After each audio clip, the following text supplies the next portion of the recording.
Everyone. Welcome to the Select Budget Committee meeting. Today is October 27th, 2021. I'm Teresa Mosqueda, Chair of the Select Budget Committee. The time is 9:33 a.m. Will the clerk please call the roll? Lewis, Present. Morales, Here. Peterson, Here. Sawant, Strauss, Present. Gonzalez, Here. Herbold, Juarez, Here. Chair Mosqueda, Present. 8 present. Wonderful. Thank you very much. And when our final council member joins us, I will make sure to announce them. Colleagues, thank you very much for being here with us today. Again, this is day 2 of the City Council's budget discussions and deliberations about possible amendments that council members have been working on with community. We will have an overview of the budget amendments in the following 3 categories today. First category is affordable housing and homeless services. This will include the Office of Housing and Homelessness Response. The second category is livable and healthy communities. This will include a number of priorities under Seattle Parks and Recreation. And finally, we will have public safety and alternatives to policing. This will include Seattle Police Department, Community Safety Communications Center, Fire Department, Inspector General's Office, Seattle Municipal Court, the Law Department, the Office of Civil Rights, and concluding with the City Budget Office items related to Seattle Police Department and the Community Safety and Communications Center. Another full day, again anticipating that we will have the first half an hour here for public comment. We will then go into recess at 1 p.m. and we will reconvene at 2 p.m. with the hope of getting everyone out on time. That would be 5 p.m. tonight.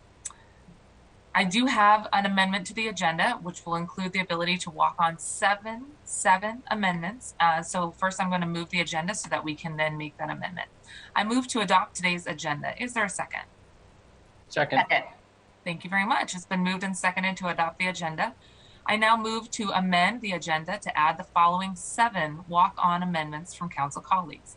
This includes Amendments 1 and 2, walk-on amendments to the Office of Housing. Amendment 1 to the walk-on amendment to the Homeless Department.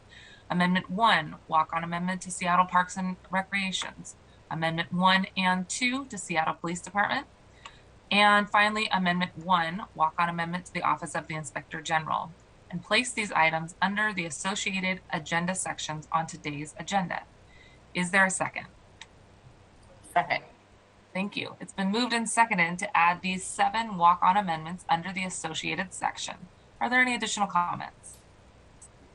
Just want to thank central staff for their work on these walk-on amendments and appreciate the summary email that was sent this morning as well from Allie to have all of these amendments in one place. Much appreciated. There's no further comments. Will the clerk please call the roll on the adoption of the amendments to the agenda? Lewis, Aye. Morales, Yes. Peterson, Yes. Sawant, Strauss, Yes. Gonzalez, Here. Yes. Herbold, Yes. Juarez, Aye. Chair Mosqueda. Aye.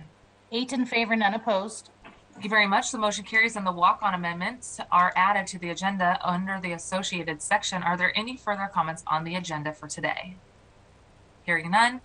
If there's no objection, the amended agenda will be adopted. Hearing no objection, the amended agenda is adopted. Thank you very much, colleagues, and look forward to our robust discussion. It's now 9:37 a.m. and we're going to go into public comment just like yesterday and every day in our public committee meetings. For the Select Budget Committee meeting, we have allowed for there to be public testimony at the beginning for at least a half an hour. This time we're going to open remote public comment period. I know that many folks want to provide public comment to us today. As a reminder, we do have the opportunity for public comment again tomorrow. You obviously have the opportunities to call in on Mondays, and the larger committee public hearing dedicated solely to public comment is going to be in the evening on November 10th at 5:30 a.m. So if you don't get the chance to speak today, we're going to look forward to hearing from you at any of these other opportunities. For folks on the line, you are going to hear a chime that says that you have been unmuted. That's your indication. Hit *6 on your end to unmute your own line. Please speak by starting with your name and the item in which you are addressing. All items should relate to the 2022 budget in front of us. You will hear a 10-second chime at the end of your allotted time. That is 1 minute. You'll hear a 10-second chime, and that's your indication to wrap up. Please do conclude your comments so that you don't inadvertently get cut off. And if you have additional comments, please send them to council@seattle.gov. I'm going to call 2 names at a time in the order in which they appear on today's agenda. Please be prepared to hit *6. It is possible we could get through everybody today. There is 34 people who signed up for public comment.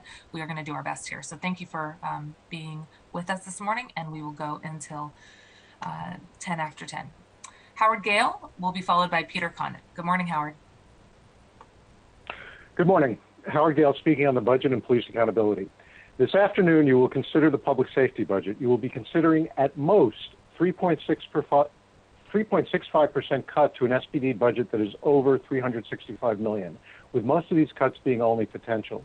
It is bad enough to continue to fund an entity which has done great harm to our community, but to do that in the context of failing to mitigate the harm through real police accountability is a profound moral failure. To make this situation worse, you will continue to fund the CPC, the OPA, and the OIG at $10.8 million without evaluating their failures and scandals over the last few years. In fact, the council is proposing to add $250,000 to the OIG budget despite the current scandals, the appearance of numerous whistleblowers, and their staff fleeing. Are you aware the OIG, whose primary mission is the oversight of the OPA investigations, is now having to contract out its oversight to a high-dollar law firm because of OIG conflicts of interest and gross incompetence? Will you continue to fund them to basically farm out work? Thank you, Howard. Good morning, Peter. Peter's followed by Reverend Jeffrey. Good morning, Peter. Good morning. This is Peter Condit in District 6. It seems like the mayor and police chief are trying to deceive us. SPD's capacity has plummeted this year. They lost the 911 call center and parking enforcement. Their proposed budget, however, is larger than last year and includes $65 million that are simply unaccounted for. First, in administration and special ops, they reduce full-time employees, but the unit's associated budgets remain disproportionately high. Second, department-wide, they include 134 FTEs that they do not plan to fill at all. And third, they use a $14 million technical adjustment to explicitly protect additional funding that is not tied to personnel. This adds up to a $65 million slush fund. SPD has no track record of budget accountability, and they will have no incentive to improve unless City Council reduces their budget and holds them to it. Black Lives Matter, Indigenous Lives Matter. I support the Solidarity budget and any amendments that defund SPD or the municipal court. Thank you very much. The next person is Reverend Jeffrey, followed by Davio Hines. Good morning, Reverend Jeffrey. Good morning. My name is Robert Jeffrey. I'm on the New Hope Development Institute, a housing development entity in the central area. And I'm calling to support Councilmember Sawant's budget proposal to give the Office of Housing Authority $10 million to provide a bridge loan to secure the Squire Park Plaza, which is at risk right now of being lost to gentrification and residents evicted if the city does not intervene immediately. 60 families, 75% are people of color, will be evicted if this bridge loan is not given. As a Black organization, we are ready to act along with Lehigh, and we ask your support for the budget proposal to stop displacement and gentrification in the central area. Thank you. Thank you for calling in. Davio, followed by Camille Gix. Good morning, Davio. Hello, thank you. Can you hear me? Yes, thank Hello? you. Hi, Davio. Hi, my name is David Haney. Hello? Yes, David, the go budget ahead. reflects the policy. Thank you. The budget reflects the policies of City Council and is proven that they don't want to solve the homeless crisis for another 7th winter of oppressive suffering that intensified and destroyed during COVID. Yet the federal government gave $60 million to alleviate the unnecessary suffering, and City Council introduced an amendment yesterday that redirects all $60 million away from the homeless crisis and the need for 21st century first world quality shelter capacity and resource that could end the crisis this winter. Instead, City Council gives George Floyd protesters over $60 million under the guise of equitable community initiatives, community safety investments, and participatory budgeting for certain people. while using homeless crisis to increase budget for Office of Housing and Human Services Department, only to redirect the money to something other than homeless. The OH Office of Housing Amendments 2 and 3 seem similar. $45 million for Social Acquisition Fund, $25 million for Tenant Opportunity Purchase Fund. Sounds like more protest. Thank you, David. Camille is followed by Teresa Dillard. Good morning, Camille. Hi, good morning. My name is Camille Gix. I'm with the advocacy team at Real Change, and I'm speaking in support of Budget Amendment OH2A1 and to add $45 million for a social housing acquisition fund. The City of Seattle has spent decades working towards various solutions to our housing and homelessness crisis with no success, and a growing number of people living outside and workers leaving the city due to a lack of affordability. Meanwhile, cities around the world like Paris, Toronto, and Vienna have adopted social housing programs, getting thousands of residents into subsidized homes that allow them to rent at a small portion of their income. This solution, which has been successful all over the globe, is one of the only options that the city has yet to consider. Time and time again, when asked what their top priority is, our vendors consistently tell us that they need deeply affordable housing with systems of support. It's time the City of Seattle pivots away from reliance on the private market to solve the housing crisis.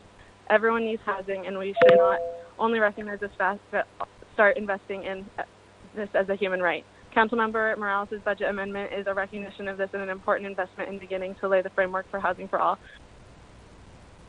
Thank you very much. Teresa is next, followed by Tara Camp. Good morning, Teresa. Good morning, Council, and thank you. My name is Teresa Dillard, and I'm the Director of the Housing and Essential Needs Program, also known as HEN, with Catholic Community Services. This morning, I'm calling in support of funding for the Home for Good program. The Home for Good program provides a shallow housing subsidy for clients age 50 and up who are awarded SSI and SSDI. Once these folks receive Social Security benefits, they are no longer eligible for HEN and will most likely end up homeless. We have identified 170 City of Seattle residents who are at risk of losing their HEN eligibility next year. They are currently eligible under waiver, and without the Home for Good program, these folks will likely end up homeless. Additionally, we would like to ask that Council consider lifting the age restriction. Again, it's currently age 50, because we identified 110 of those 170 City of Seattle residents who are under the age of 50 and would be considered ineligible. We appreciate the foresight of Council in funding the Home for Good program, and thank you for your time this morning. We look forward to continuing. Thank you, Teresa. Tara will be followed by James Lovell. Good morning, Tara. Good morning. Hi, my name is Tara Camp, and I live in District 7. I'm calling in today to advocate for support on the amendments to the Green New Deal. These amendments for transitioning low-income homes off oil heat, Indigenous-led sustainability projects, and community climate resilience planning are all fundamental in ensuring a clean, healthy, and equitable future. Climate pollution is a serious issue of which we are all hopefully aware of. The $13 million that would help transition low-income homes off oil heat and into clean energy options would not only benefit community health, but additionally would provide good jobs that pay a living wage. Climate issues are inherently tied to every other battle we are collectively trying to face, and I urge you not to disregard the importance of your support on these proposed amendments. Thank you so much for your time. Thank you very much. James will be followed by Ursula White Oliver. Good morning, James. Good morning. My name is James Lovell, and I'm an enrolled member of the Turtle Mountain Band of Chippewa Indians, and I'm also the development director for the Chief Seattle Club, and I'm speaking on behalf of our executive director and organization. Today, I'm offering comment and support for a number of items that fall under the scope of affordable housing and homelessness, and I'd first like to offer a round of gratitude to the City of Seattle for support with our All Housing project opening next month. This past week, City Council has ensured timely activation of the building, which is 80 units of permanent affordable housing. Many of these units will be covered by housing vouchers from Seattle Housing Authority, which will greatly contribute to the sustainability of this model. And today, we're asking that the City Council continue to invest in responsive, innovative, and sustainable affordable housing, including Budget Amendment OH2A1, which is for the Social Housing Acquisition Program, which provides responsive, high-quality housing developments to providers who are closest to the issues facing our relatives and communities. We'd also ask that the Council add $4.1 million to the general fund for one-time funding to create and operate transitional housing specializing in services to American Indians and Alaskan Natives, which is Budget Amendment HOM 14A1. Thank you again for your continued support, and we look forward to working with you on these projects. Thanks for dialing in today. Ursula will be followed by Aiden Nardone. Good morning, Ursula. Good morning. I'm Ursula White Oliver, a board member of the New Hope Community Development Institute, NHCDI. NHCDI supports Councilmember Swan's budget proposal to give the Office of Housing Authority $10 million for a bridge loan. The bridge loan will aid in purchasing Square Park Plaza, which is at risk of succumbing to gentrification and its residents economically evicted if the city does not intervene quickly. Currently, Square Park Plaza, located in the central area, is home to 60 families. 75% are people of color, with the majority being African American. Given our history of redlining, racial segregation, and displacement, we must act to save the building. As an African American-led organization, we are ready to act, along with Lehigh, with your support. The budget proposal provides the opportunity to stop displacement in the central area, making the housing units affordable and allowing these families to thrive there. Thank you. Thank you. And the next person's Aiden, followed by Naveen Justy. Good morning, Aiden. Just star 6, Aiden, one more time. It looks like you're still on mute. Star 6. There we go. Good morning. Good morning. Yesterday, during the discussion about convening a stakeholders group to address some of the issues mom and pop landlords are dealing with, one of the city council members went on a vile and vehement personal attack directed to one of the speakers who testified during public comment. She continues to incorrectly identify him and his company as a corporate landlord. The chair of this meeting allowed this diatribe to continue for 5 minutes. This city council seems to enjoy these antics. However, many constituents are not amused. About 4,500 rental units have recently dropped off the RRIO database. The bleed continues. It's time to knock off the circus acts and get to work.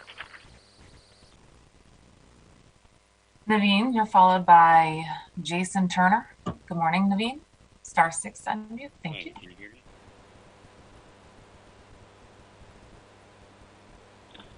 Please go ahead, Naveen.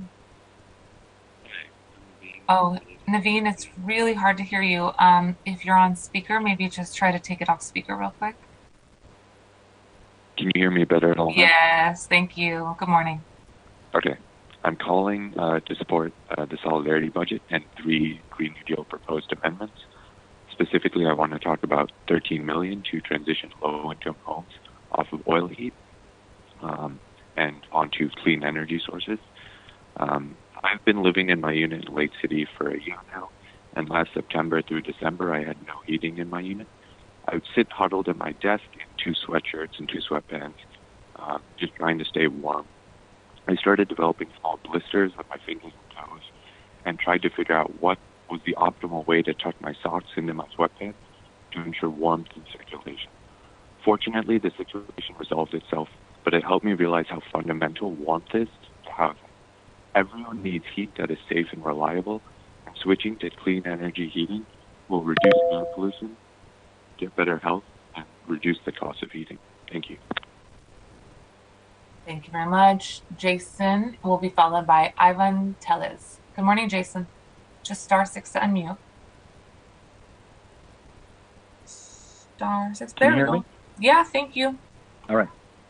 I'm Jason Turner. I'm on the board of the New Hope Community Development Institute, and I am aware of the need for low-income housing because I have had to benefit from it as a child and as an adult, and as an African American.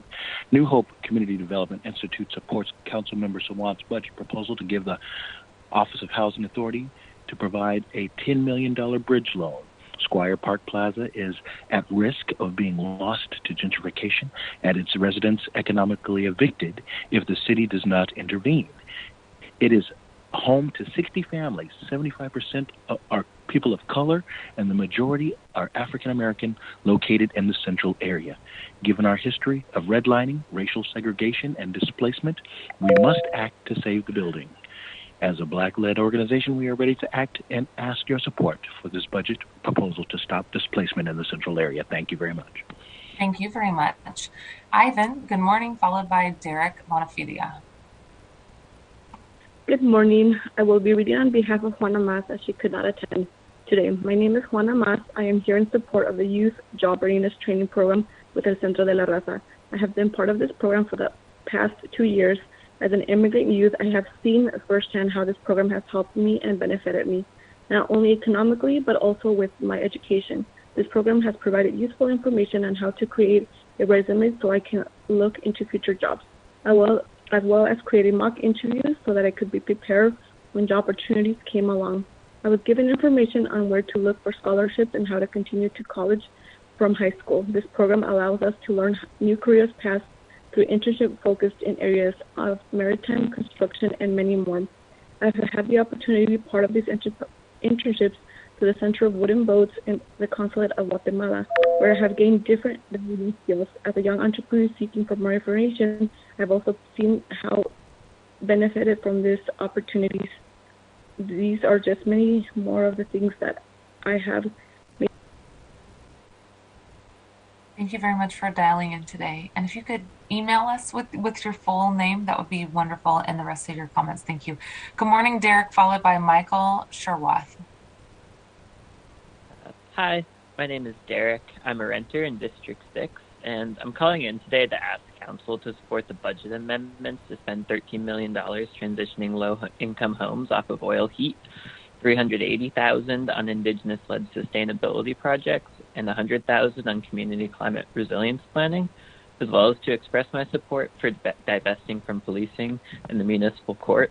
But in particular, I want to talk about the amendment to transition low-income homes off of oil heat. After the climate marches in 2019, the City Council passed an amendment to add a tax to oil heat in the city and said they were aiming to completely phase out oil heat by 2028. But at the rate the mayor's 2022 budget is transitioning homes, it's going to take 150 years to get all of the homes in this city off of oil heat. I think what we know is taxing the energy source of low-income household isn't going to help the city meet its climate goals, but transitioning low-income homes off of oil heat and installing heat pumps will. And it'll reduce energy costs, improve air. Thank you very much. Michael will be followed by John Grant. Good morning, Michael.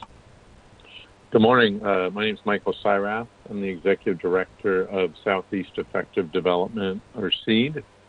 I'm here this morning testifying in support of OH5A001, a budget amendment supporting funding for resident services for affordable housing. And I'm here in this request is supported by a constellation of nonprofit affordable housing providers. Thanks to Councilmember Herbold, Mosqueda, and Morales for sponsoring this.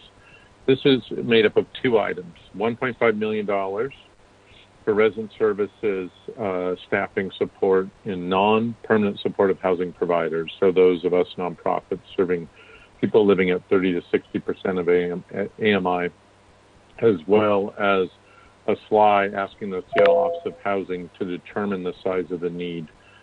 These resources for affordable housing are essential. We have no federal or state or local support. Thank you. Please send the rest of your comments in as well. John will be followed by Penny O'Grady. Good morning, John. Good morning, council members. My name is John Grant with the Low Income Housing Institute. I'm testifying both in support of Councilmember Sawant's bridge loan proposal to save the tenants of Squire Park from displacement for SLI on tiny houses, and also in favor of Councilmember Herbold and Lewis's funding proposals for tiny house villages. The Herbold amendment for $300,000 will provide much-needed site improvements at Camp Second Chance, adding paved walkways for people with mobility disabilities, replace a worn-down kitchen, and other critical capital improvements. This will also make it possible to add 20 houses on the site, serving even more people. Lewis's $1.9 million proposal is essential to the operation of our villages, and all of these proposals are linked. This dramatically raises the standards of living for people living in our tiny houses. We have a responsibility to make sure homeless people who are in our care receive adequate support. Please vote to stop the displacement of Black families at Squire Park and adequately fund our tiny houses. Thank you so much for your time.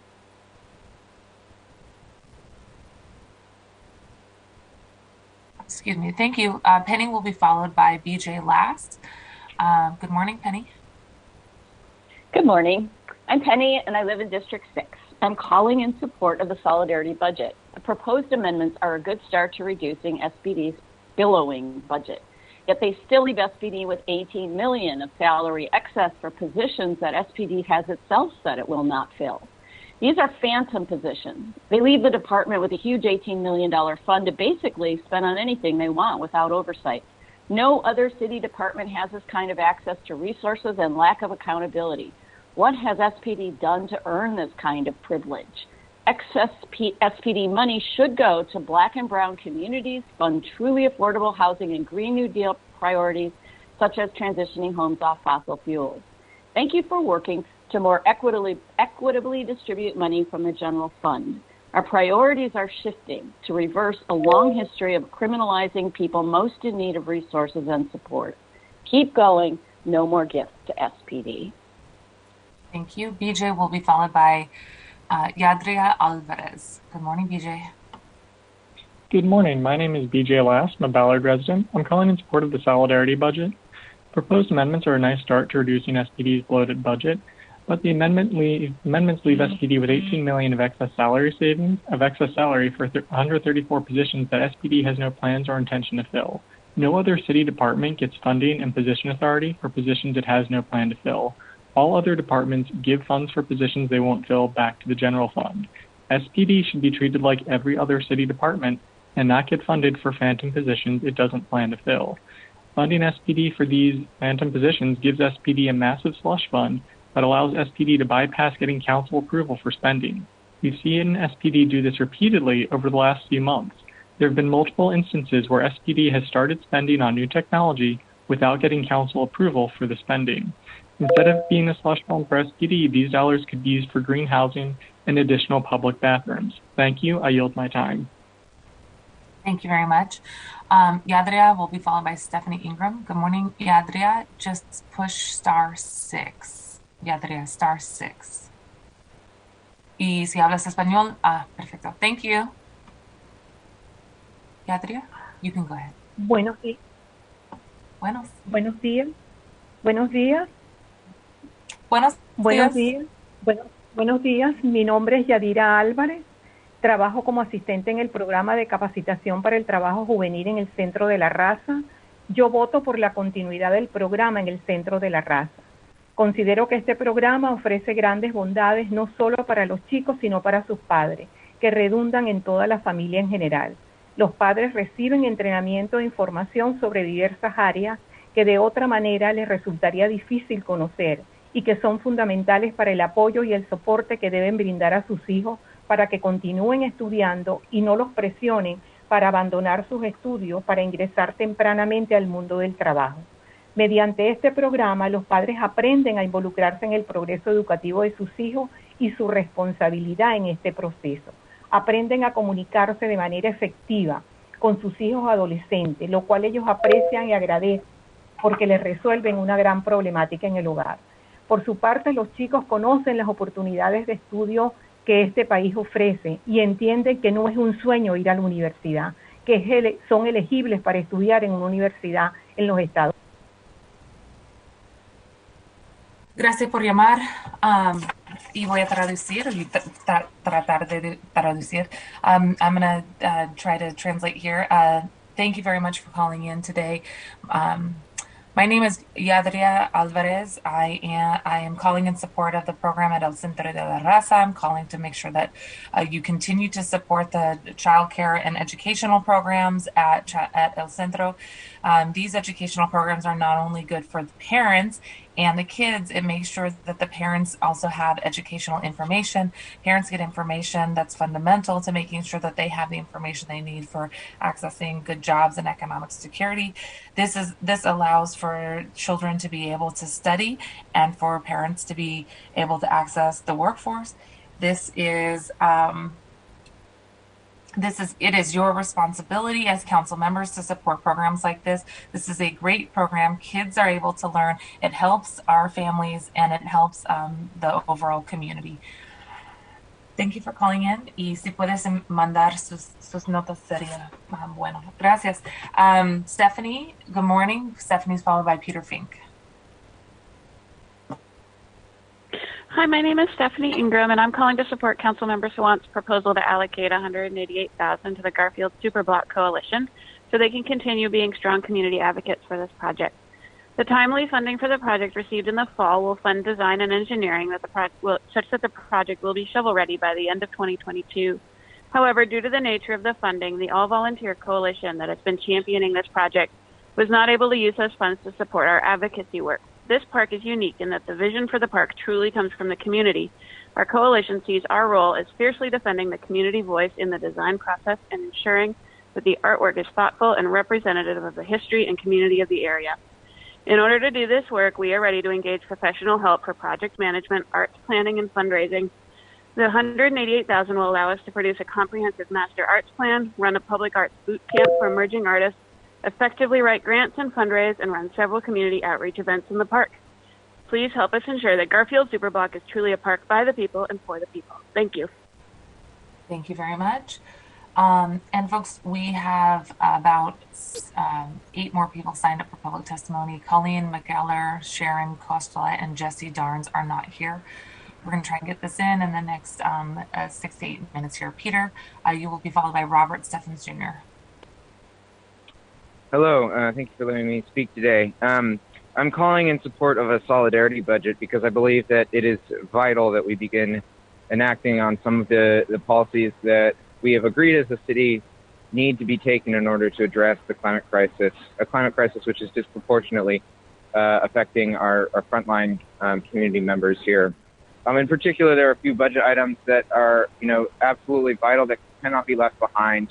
The most important is the $13 million that is needed to transition low-income homes off of oil heat and support all impacted workers in the process. And this is the most key important part, I think, of the Green New Deal aspects to the solidarity budget, and a budget that is going to really see that forward in Seattle. But as well, $38,000, just a measly amount of money for Indigenous-led sustainability projects, is also vital. And the final thing that I think is important in this budget is about $100,000 for community climate resilience planning, because we. Thank you. The next person's Robert, followed by Brooke Broad. Good morning, Reverend Robert. Star 6, Reverend. Star 6. We're going to keep you on the screen here, Reverend. Just Star 6 to unmute yourself. And we're going to go to Brooke.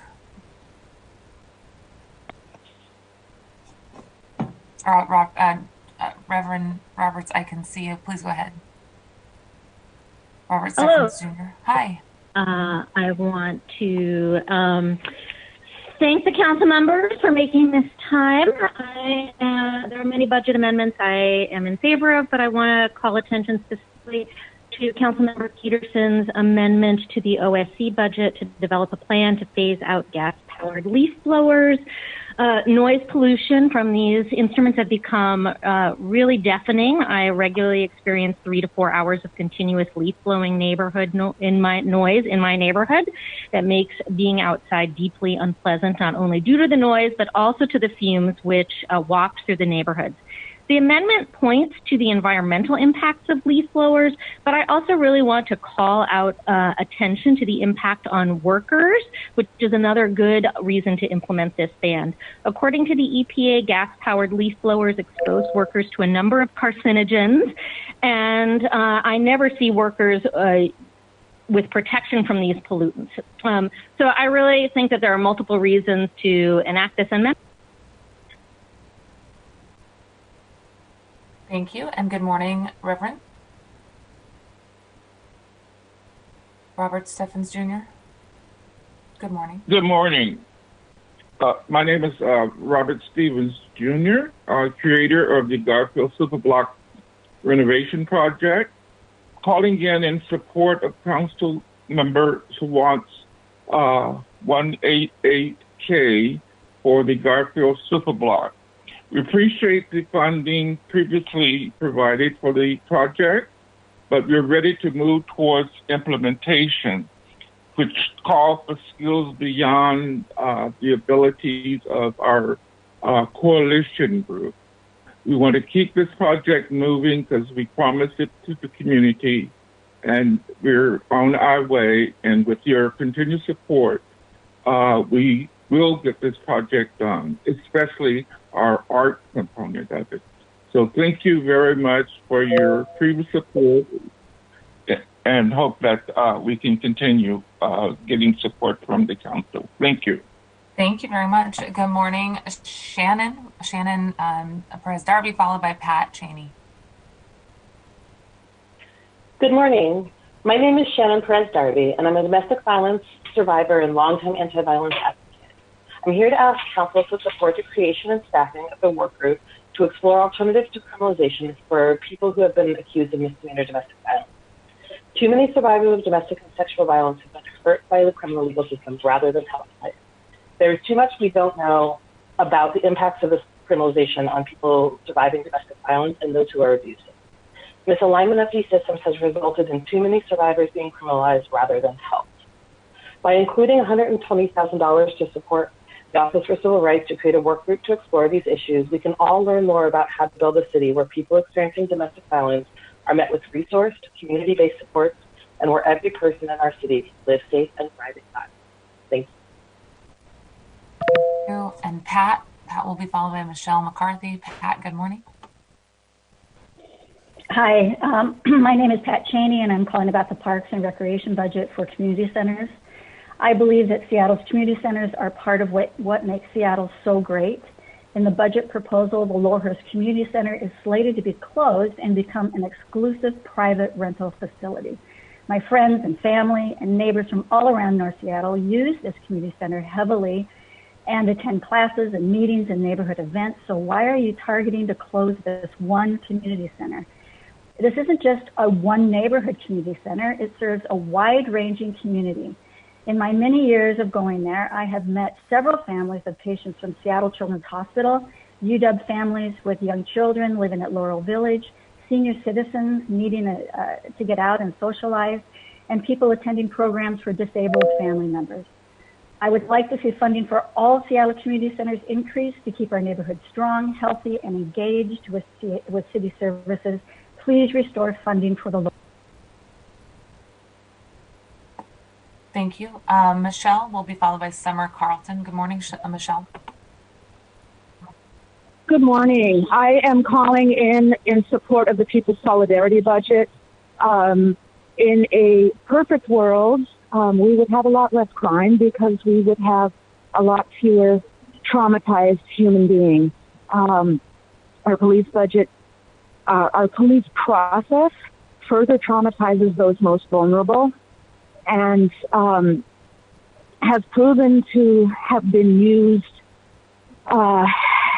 in bad ways, including the unleashing of chemicals banned by the Geneva Convention on peaceful protesters during the Black Lives Matter protests.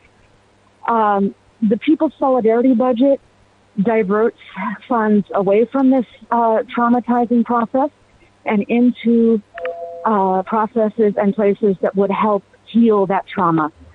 All of the items mentioned and petitioned for would be able to be covered if we defunded the police as.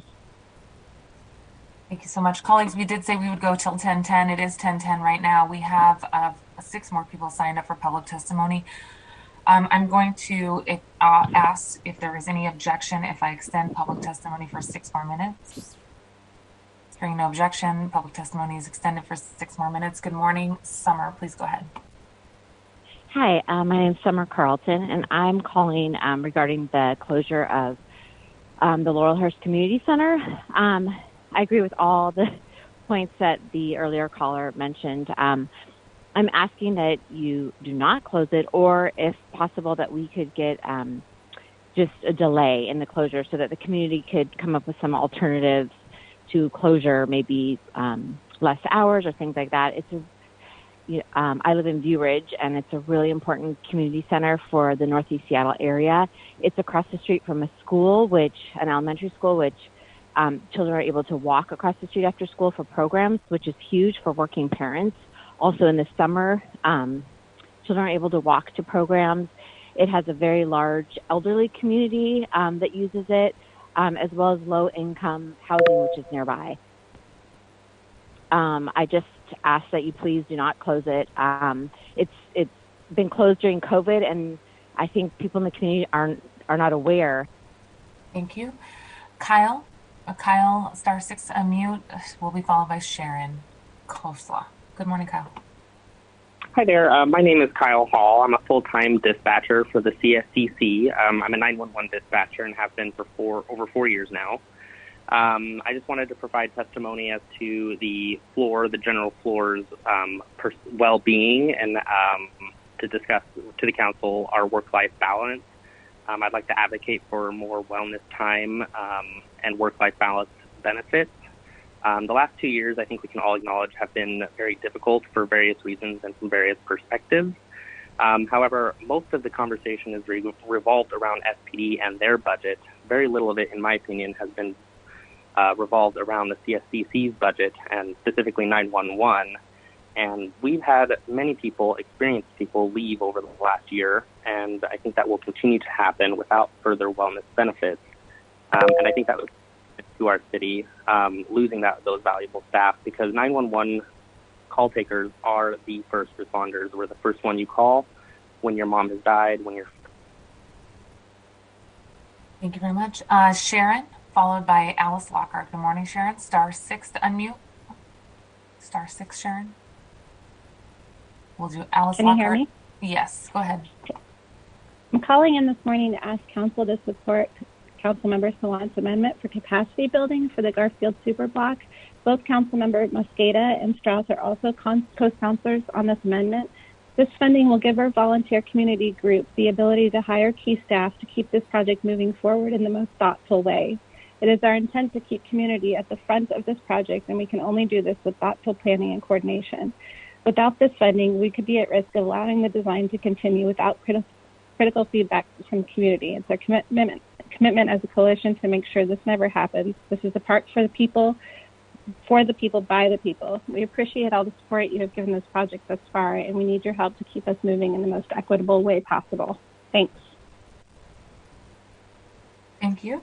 The last 3 speakers are Alice Lockhart, Angie Gerald, and Colleen McAller. Good morning, Alice.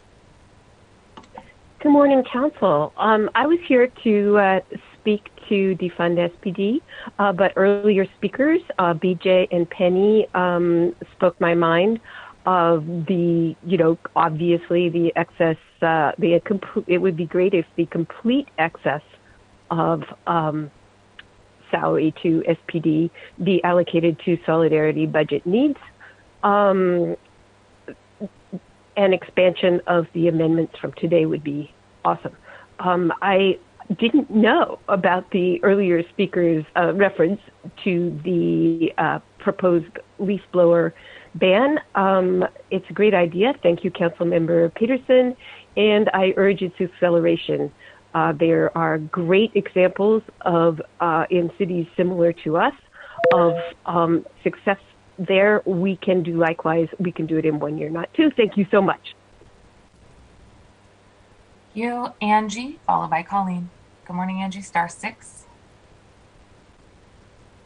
Star 6 to unmute. And let's tee up Colleen. We'll keep you on the line here. Angie, Star 6, Colleen, and Angie. Okay, Angie, I see you. Please go ahead.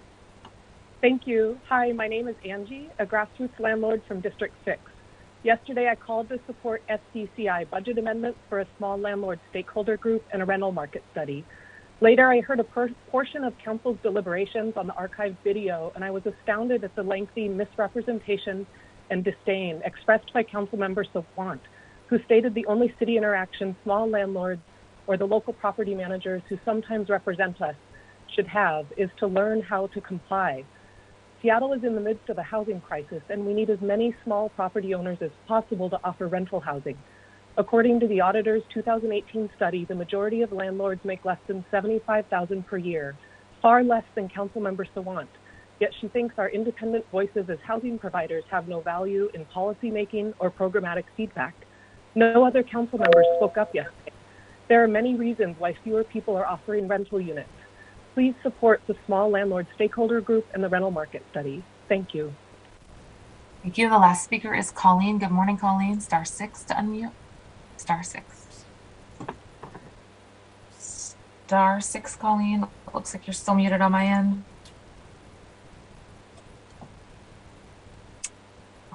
Okay. Colleen, one more time. Star 6. Colleen, si hablas español, estrella 6. Star 6, Colleen. Okay, playing once, twice. Sorry, Carlene, we weren't able to get you back in. Thank you all very much for calling in to provide public testimony today. Looks like Colleen is still muted, so we are going to go ahead and conclude public comment at this point.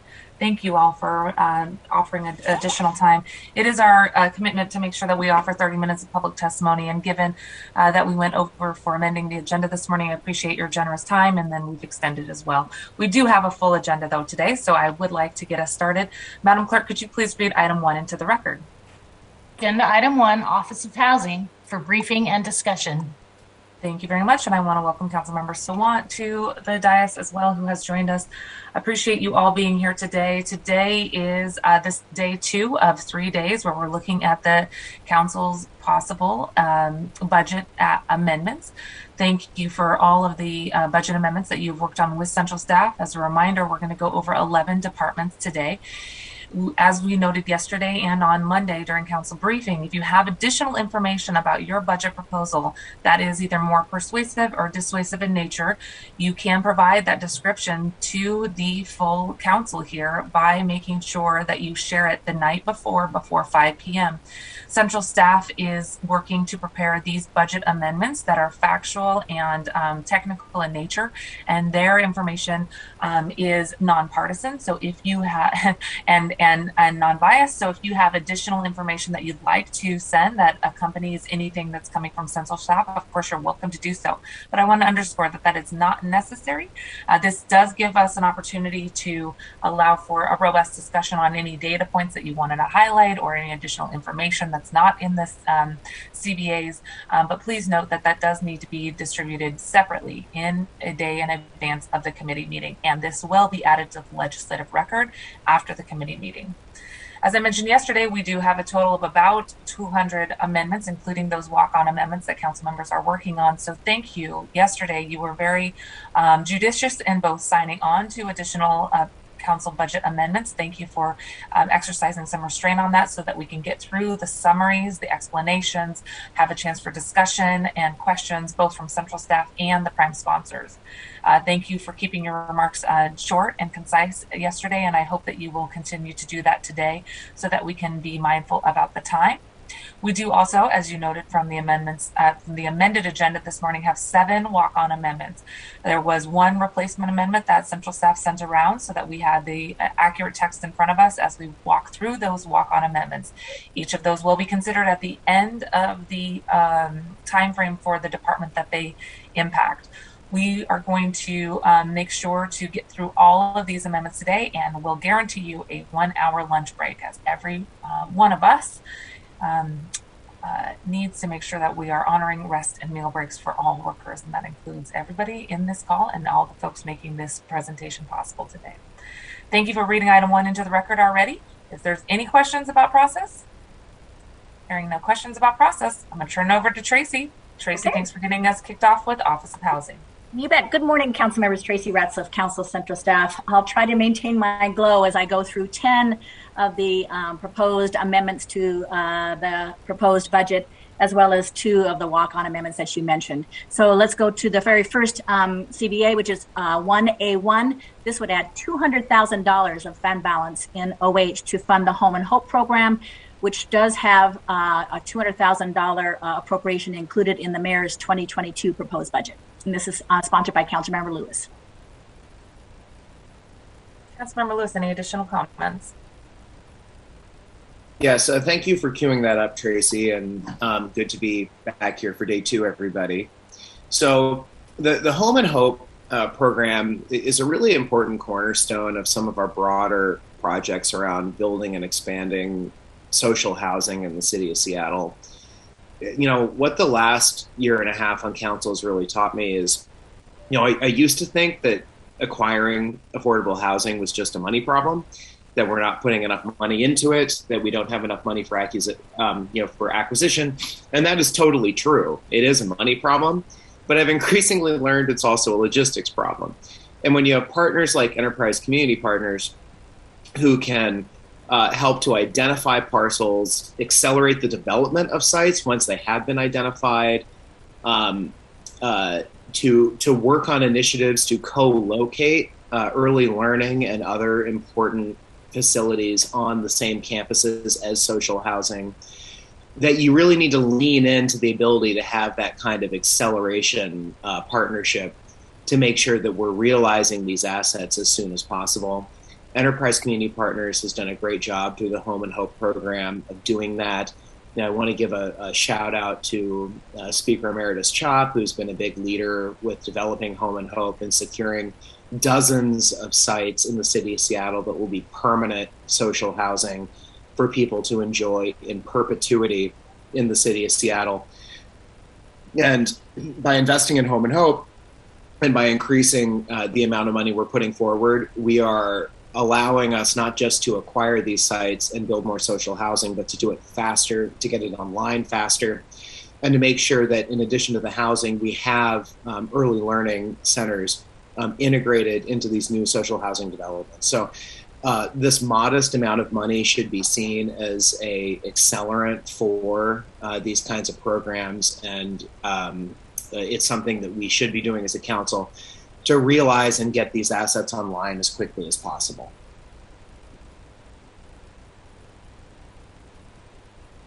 Thank you, Councilmember Lewis. Appreciate it. Councilmember Peterson, please go ahead.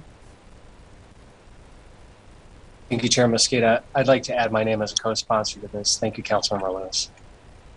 Thank you, Councilmember Peterson. Councilmember Peterson adding his name to Office of Housing 001. Councilmember Peterson. Councilmember Gonzalez, Council President. I'd also like to add my name as a sponsor to OH001A. Thank you, Council President Gonzalez. Council President Gonzalez adding her name to 001 from Office of Housing. Any additional questions?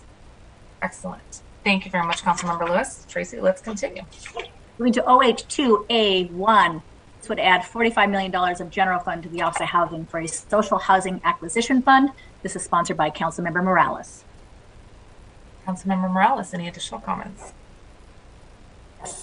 Thank you.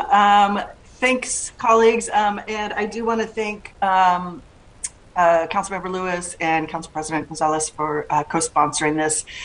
We have been talking a lot about development and the need to acquire land, which we definitely need to do. But we also need to take existing housing off the speculative market, and that's part of what we're trying to do with this amendment. And as some of the callers mentioned, there are cities across the world who are doing just that so that they can provide more affordable housing options to their communities.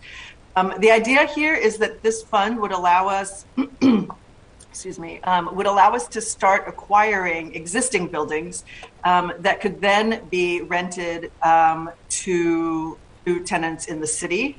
And we need to do that so that rent increases are predictable, and especially for those who are low income or for our working families, so that they have that kind of predictability that can really only come with city-owned social housing. This would allow us to start building a portfolio where tenants can live long-term, or from which buildings from which organized renters could purchase directly from the city at a fair price. And we have another option that we will consider next that could help support something like that. We know that tenants in Seattle are disproportionately people of color. We know that over 60% of Black and Native households are currently rent burdened in the city. And we know that based on the 2018 Losing Home report from the King County Bar Association, women of color are disproportionately represented in eviction filings. A lot of this stems from the fact that people are getting pushed out. So establishing a program that would remove housing from speculation by bringing housing under the city and community ownership allow tenants in these buildings to live without fear of erratic rule changes, crazy rent increases that can often lead to displacement and eviction.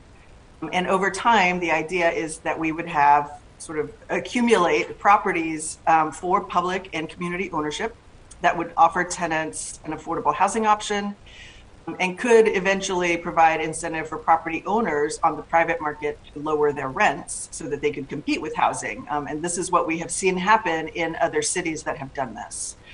So I'm excited to offer this amendment. I do think this is kind of a 21st century model for social housing, and it's the kind of program that when we combine it with some of the land acquisition for community control that we're also talking about for community development, it could really change the tide of what affordability in Seattle looks like. So I, again, want to thank my co-sponsors and look forward to the discussion about this. Thank you. Councilmember Sawant. Thank you. I would like to add my name as a co-sponsor to this amendment, as my office has already informed Councilmember Morales previously. There's also a walk-on amendment that I will be speaking to when it comes up at the end of this Office of Housing section of the agenda to fully restore the $106 million to affordable housing from the payroll expense tax that should have been in this budget if the initial spending of the tax was adhered to. Finally, I would note that this budget amendment does not identify where the $45 million will come from. I think the best solution to increase the big business tax rate of the Amazon tax, the payroll expense tax, is to increase progressive revenues by raising the tax rate on big business in order to raise those funds. Otherwise, these things will be good ideas, but unfunded mandates, as we have seen in previous years, or we will be robbing Peter to pay Paul, meaning different needs of the community will be competing with one another. We obviously don't want that to happen. So we do need to identify concrete progressive revenue sources in order to fund these urgent needs, and affordable housing, social housing is absolutely a big part of why the Tax Amazon movement fought for this in the first place last year and in 2018. And lastly, I just wanted to apologize for being late. My office was doing a press conference alongside Rainier Court tenants in Mount Baker, who eloquently and movingly spoke about the problems they are facing, which also shows why we need to continue funding for social housing and for renters' rights. Thank you. Councilmember Sawant adding her name to OH002. Councilmember Herbold. Thank you. In reading the budget description action, it describes that the action would allow OH to acquire buildings from the private market and preserve them as permanently affordable homes. And then the buildings may stay in public ownership as rent stabilized housing and create opportunity for tenant ownership. Currently, we do this, but we fund OH to fund nonprofit housing providers to do the acquisition and then to preserve the housing that they acquire with rent stabilized housing and partnering with organizations to preserve community ownership. This sounds to me like what we're talking about doing is we're talking about moving the Office of Housing into the role of owner and manager of housing. And I'm just trying to understand what the problem we're trying to solve with our current scheme, which is that OH is a funding organization who funds nonprofit housing providers to do this work. And it would just be really helpful for me to understand that. Councilmember Morales, I see you have your hand up, but please go ahead and address the question. Yeah, I first want to address Councilmember Sawant and say that we do, and this is the first two amendments that we have today are big, we realize, and I do want to assure everybody that we have a plan for how to pay for this. That wasn't part of the discussion for this week, but we will be presenting that at the appropriate time, so never fear. We don't have anything that is unfunded in what we've been presenting. But regarding your questions, Councilmember Herbold, I would say a couple of things. Yes, the city can own these buildings for some time and contract for management, and we can sell buildings to community organizations want to acquire and preserve affordable housing. We can also sell these to tenants via our notice of intent to sell, which might be part of what you're referencing. The social housing programs that are happening in cities I mentioned before are a combination of city ownership and nonprofit ownership. The other thing is that the Office of Housing has been acquiring land for development for some time. And, here in my district, for example, we have the UW Laundry site where, it is being targeted by community for activation. So the Office of Housing is already looking at how they can move into the management space, and definitely realize that that is something that is a little bit different for them, but it is a conversation that we're having. And I know that, owning a building and contracting management isn't totally different. It's not a new concept for the Office of Housing either to provide social housing. So I think we have a lot to learn from other cities, from our sister city, Nantes in France. It offers lots of great examples of how to do this and how to do it really well. So we are possibly moving a little bit in a different direction, but the conversations that we're having with Office of Housing so far, there is an acknowledgement that there's, as we do more of this kind of work, management is a space that they might need to grow into. I hope that answers some of your questions. Yeah. Yeah, I get that it's different. I'm trying to understand why. I'm trying to understand what is not working with the current approach, that it seems like it would be a better approach to fund OH to acquire and manage property and potentially, yeah. I mean, part of it is affordability and the ability to preserve a greater amount of housing. We have, it is really about taking land out of the speculative market. And right now, even the nonprofit affordable housing developers that we have in this city don't have that as an option. And so that's a key piece of what we're trying to do, is provide the stability in rents and to provide an acquisition fund that allows us now to preserve existing buildings, or to preserve, or to purchase buildings so that we can just remove them from the speculative market and have that as an option for developing into housing that is more affordable. Okay, colleagues, I'm going to recognize that there's 3 people still to say comments, and we are on number 2 in our housing discussion. We had slated this to go to 11 o'clock, including the various amendments that were scheduled here for Office of Housing and our extended public comment. So I think Councilmember Sawant, your hand was up first, and then Council President Gonzalez, and then we're going to move on. Councilmember Sawant. Thank you, Chair Mosqueda. Yes, not to take up too much time, but just very quickly, I'm happy to hear from Councilmember Morales that there are plans to fund this proposal, which I would, of course, completely support. Obviously, the plan from my office is to increase the big business taxes from the payroll expense tax rate. But if there are other progressive revenue ideas, then it would be great if Councilmember Morales shared that with our office. I'm happy to contact her. If there are other progressive revenue sources, happy to support them. Okay. Thank you. Council President, please go ahead. Just really quickly, I am sensitive to the issues that were flagged by Councilmember Herbold in terms of, how does this change the function of the Office of Housing? And so I just want to sort of offer up the opportunity to have perhaps a conversation about, whether this should be the Office of Housing, or whether we should, for example, consider running something alongside this that would establish a public development authority that would be responsible for the social housing, so that we aren't so radically modifying the mission and the purpose of the Office of Housing, who has primarily been a funder and not an owner of housing.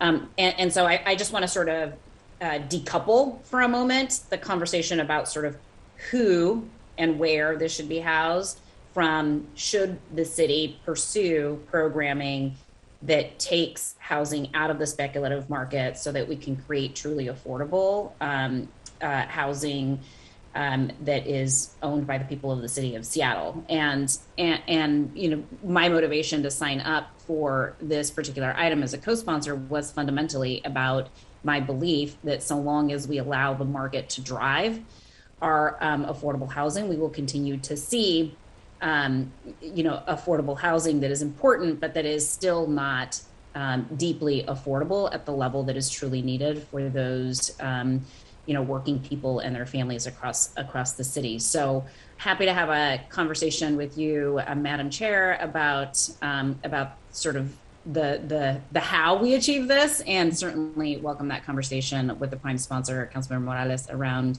how we may be able to thread the needle here to address some of the concerns that have been expressed by Councilmember Herbold in this discussion.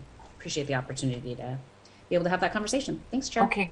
Thank you very much, Council President. And a lot of the conversation we have does relate to other items on the Office of Housing amendment list here. So let's try to be very judicious in the short explanation, and then any specific questions or comments.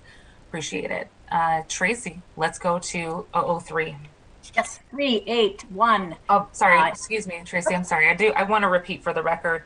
Councilmember Swant has added her name to OH002. Thank you, Councilmember.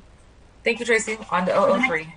CBA would add $25 million of general fund to the Office of Housing for a tenant opportunity purchase fund. And this is sponsored by Councilmember Morales. Thank you, Councilmember Morales. Please go ahead. Yes. Okay. Thank you.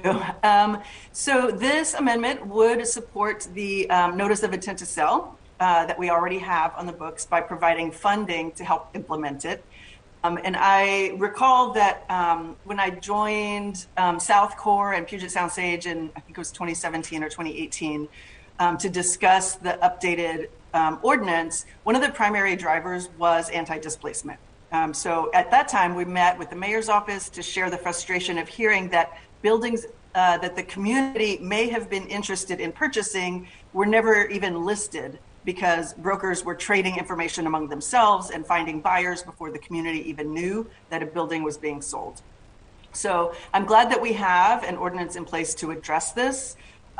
So far, only one building has been purchased through the program. And when my office spoke with the city auditor, with the lead of the program at the Office of Housing, and with the community members who pushed for this, there was agreement that it really could benefit from having the funds for tenants to actually buy their homes. That's a huge hurdle.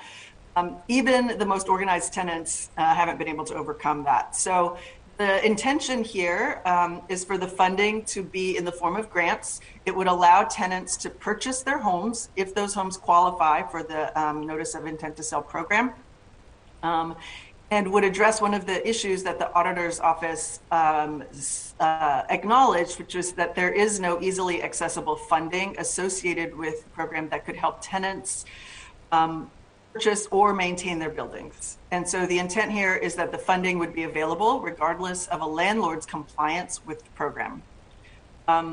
So as I said, we've looked at how this could work. The auditor sent us a great report in September, and one of the recommendations is that the Office of Housing should explore methods for assisting tenants in purchasing their buildings. The recommendation also, they also recommended exploring different ways to get this funding to tenants. So that is what we're trying to do here, is to make sure that low and middle income folks get the help they need to be able to purchase their homes so that they can, be assured some predictability and some stability. So that's what we're trying to do here, is set up a funding model that will ensure the success of the program. Thank you very much. And I see Councilmember Herbold has her hand up. I do want to offer this, colleagues. This amendment and the amendment that I have next are similar in terms of desired policy changes. I will just hold some of my comments for the amendment that will come up next to walk through the proposal that I'm suggesting. I think that there is overlapping interest in pursuing a policy to make sure that we have the structure and the department capacity to put forward a proposal so that early next year we can craft policy together as a legislative branch and with the new executive to make sure that we are implementing the strategy so that there is more funding for tenants to be able to purchase their buildings if they come up for sale, or for a collective co-op to come together.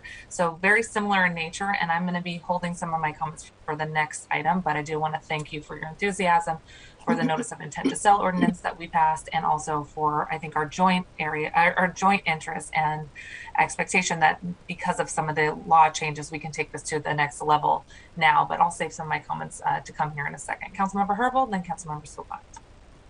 Thank you so much. Appreciate Councilmember Morales bringing this forward. And Madam Chair, also appreciate your commitment to working on the deficiencies in the notice of intent to sell policy as identified by the city auditor that I know you'll be talking about next. As it relates specifically to this particular recommendation, the city auditor identified the primary problem with the notice of intent to sell program is a lack of compliance. Funding to acquire properties would flow after compliance, because it is compliance with the notice of the intent to sell that allows tenants to know that their property is being sold and that they have certain rights to make an offer. So when property owners are required to use notice of intent to sell, they often don't, which results in this missed opportunity to preserve naturally occurring affordable housing, even in a situation where there is infinite number of dollars to do so. So in co-sponsoring this amendment, I'd expressed my hope that the fund would not just be available to tenants, building owners had complied with the notice of intent to sell, but also with those owners who should have but didn't. And I'm just concerned that the language in the amendment might not reflect that. But I'm happy to hear otherwise from the CBA sponsor, Councilmember Morales. Thank you, Councilmember Sawant, to close us out on this topic.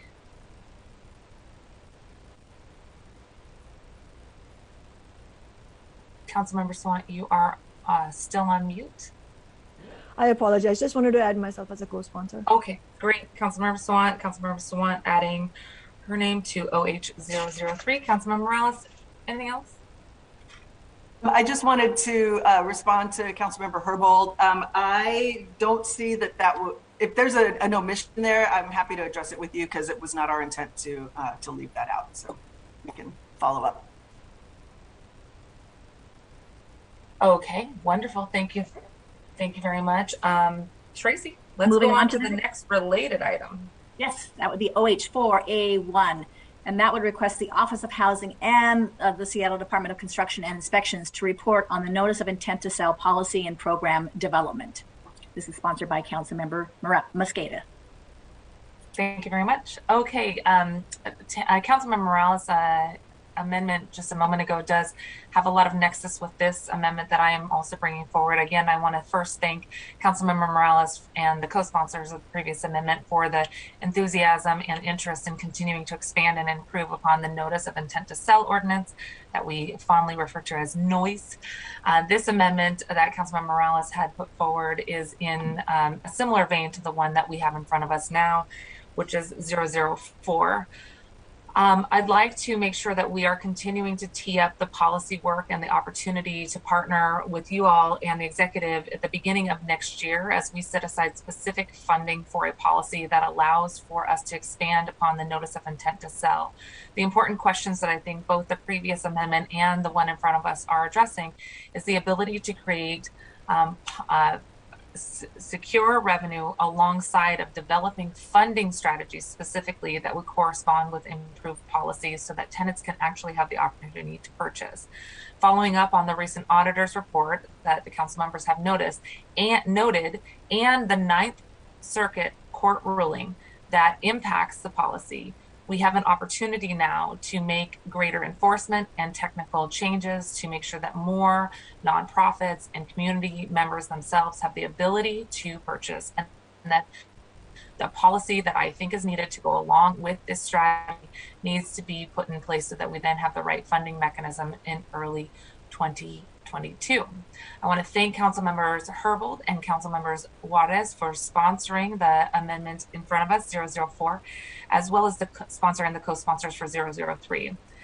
I am very interested in making sure that we follow up on the conversations that I've been having with our community housing roundtable conversations. We meet with folks on a quarterly basis, and this is an area that they had originally put on my radar when I first joined office in 2018. Because of the work that the Community Housing Roundtable had been advancing, and thank you, Tracy, for being part of those conversations over the years as well. In 2009, I sponsored and the council then passed the Notice of Intent to Sell ordinance. Strengthening these notice requirements next year and tailoring the ordinance to include both nonprofit affordable housing providers and tenants as potential purchasers, and working with the Office of Housing to conduct better outreach and education about the program, and including the response from the auditor about how to identify programmatic improvements for development and will allow for us to adapt and improve the legislation in early next year. I think that this is a big policy change that is needed, and I think that it's a really important opportunity for us to harness the shared interest in this council, and we have the opportunity to do so now. We have the opportunity to take advantage of the Ninth Circuit Court ruling that paved the way for the city of Seattle to now consider the imposition of the right of first refusal that we got close to in the noise ordinance, but we're not able to accomplish.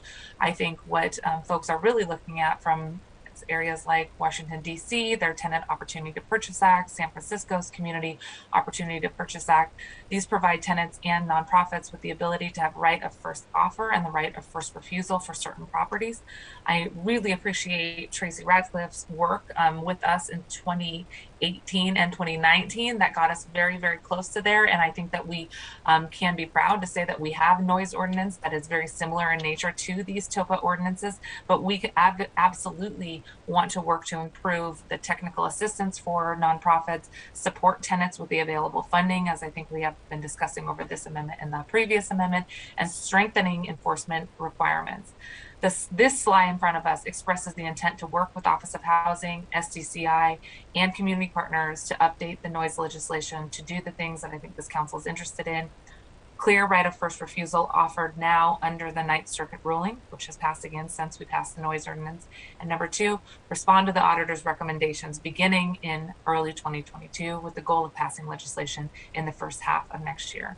I hope that the process that I've outlined here notes the importance of moving quickly and providing robust policy development, work with community partners and other cities, and deep stakeholder engagement to make sure that we are able to craft policy in the beginning of the year next year to answer the following questions. What should be modified for improving enforcement? How can we develop assistance for supporting tenants financially and with the technical capacity to purchase buildings? Identifying the technical capacity needed to make sure that organizations get access to these funding, and pair the funding if it's with existing funds that we have freed up through the acquisition fund offered by Jumpstart, and or if there's additional funding mechanisms, fantastic. But I think that this is a larger policy conversation. So this slide really tees up that opportunity to get into those details in early 2022. Again, shared interests, shared priorities, and wanting us to have a more in-depth policy discussion early 2022. Questions on this or comments? Fantastic. We will go ahead and move on to the next item. On to OH5A1. This would add $1.5 million of general fund to the Office of Housing for services and capacity funding for non-permanent supportive housing providers. And this was sponsored by Councilmember Herbold. Thank you very much, Councilmember Herbold. Thank you so much. We heard a little bit from folks during public comment. My office has been working with and hearing from workforce affordable housing developers about the emerging need for services for their residents, specifically in non-permanent supportive housing. Earlier this year, you may recall that Council appropriated $1 million in ARPA funds through the Seattle Rescue Plan to the Office of Housing in order to fund this emerging need for services associated with workforce affordable housing. That RFP attracted applications from 14 different affordable housing providers asking for $2.5 million, 2.5 times the amount available. In addition to adding funds to the Office of Housing in order to fund more of the applications through that RFP, this budget action asks the Office of Housing to provide a report to Council that includes the projected size, cause, and duration of the need for services funding for the non-PSH affordable housing providers, recommendations to the City Council on whether additional funding may be needed for this purpose on a one-time or an ongoing basis, identification of future funding sources to, in the future, support these services if, in fact, ongoing resources are recommended. Thanks. Thank you very much. And we will add your cat's name as a co-sponsor. Are there any additional comments or questions? I want to thank you, Councilmember Herbold, for bringing this forward and look forward to working with you to fully flesh out this idea and happy to have been supporting it. Councilmember Juarez, please go ahead. Sorry, I should have said this on the outset. I wanted to add my name as a sponsor. Thank you. Thank you very much, Councilmember Juarez. Councilmember Juarez adding her name to OH005. And I should add, Madam Chair, if I'm coming in late, I'm still having problems with my mute and my camera button, and I don't know what the dealio is. I'm still trying to fix it. So if you see me waving frantically at you, that's what's going on. Thank you. Yeah, I will keep a lookout for that. Okay, Councilmember Strauss. Thank you, Chair. Also would like to add my name to this budget item. 005. Thank you, Councilmember Strauss. Councilmember Strauss adding his name to OH005. Council President Gonzalez. I would like to also add my name as a sponsor to OH005A, and I missed the opportunity to also add my name as sponsor to OH004. Thank you, President Gonzalez. Council President Gonzalez adding her name to OH004 and OH005. Thank you very much. All right, Tracy, let's go on to 006. Yes, 006A01 would add $200,000 of general fund to the Office of Housing for the Home for Good program, and this was sponsored by Councilmember Herbold. Thank you, Councilmember Herbold. Please go ahead. Thank you so much. So the funding here is intended to help solve a problem that the Home for Good program has started really helping folks who are on temporary state disability benefits and they move to permanent federal benefits. They experience this drop in income. And when that happens, folks in this situation have experienced homelessness, and the state benefits had allowed them to find housing. When the federal benefits kick in, many can no longer afford their homes. And so Home for Good is intended to, and has been, stepping in and providing that shallow rent subsidy that allows them to keep their homes during that transition. During the pandemic, the state temporarily allowed folks who relied on HEN to keep those benefits, so folks didn't experience the drop in income that would have put their housing at risk. But the State Commerce Department has indicated that in 2022, they will resume transitioning people off of HEN. So this CBA would allow Home for Good to continue serving a couple dozen folks or so who enter the program since its establishment, all of whom have retained their housing because of our partnership with stakeholders in creating this program a couple years ago, and it would add about 40 more people throughout 2022. Catholic Community Services operates Home for Good, and they have requested that the current age requirement of 50 and above be lifted, allow them additional flexibility in serving the folks most at risk of losing their housing, most vulnerable in that case that they may lose their housing. I'm very supportive of that change as well. Thank you. Thank you very much. That was one of the questions that I had for you as the prime sponsor, or perhaps for central staff, on the question of the age lifting. Is that already included in this proposal? No, okay, but you're interested in potentially adding it. Thanks for that clarification and for the public testimony this morning. Questions on this item? I did have a, I did want to just tee up, Council Member Juarez, please go ahead. I think I shared with you that I would like to be a co-sponsor as well. Yes, thank you, Council Member Juarez. Council Member Juarez adding her name to OH006. Tracy, since we're going to have another item here in a moment that has similar language, could you just please remind folks what the difference between Home for Good and Home and Hope? So as was described in 001, Home and Hope program is the funding that goes to enterprise to help with the pre-development of sites for affordable housing. And the Home for Good program is actually a shallow rental subsidy and case management program for people who are sitting in housing and who are potentially facing a loss of income as they transition off of the state HEN program, the Housing Essential Needs program, to federal SSI. And so it really is oriented towards rental assistance and case management for existing low-income tenants who might be at risk of losing their housing. Okay, wonderful. And this is a program, Home for Good is a program that the city will maintain. It's not envisioned that this will transition at some point in the future to the Regional Homelessness Authority. Correct. Okay, correct. Wonderful. Thank you very much. Okay, let's continue. To OH07A01, this would add $1 million of general fund to the Office of Housing for development costs for an affordable housing project at North Seattle College. This is sponsored by Councilmember Juarez. Thank you, Thank you. Thank you, Tracy, for that great introduction. I'm going to keep coming back to this a few times that I spoke about yesterday. So let me start by saying that I'm sponsoring 2 budget actions this year related to the North Seattle College campus, the North Seattle College housing development, working with our state partners, Dr. Crawford, who's the president of North Seattle College, Chancellor Pan, Representative Frank Chop, and King County Council Member Jeannie Cowell. So this is a big project that's been going on. It's a $99 million project. The city of Seattle would contribute $1 million in capital costs of the housing and $2 million for the capital cost of the longhouse. So a $3 million contribution in total to a $99 million project.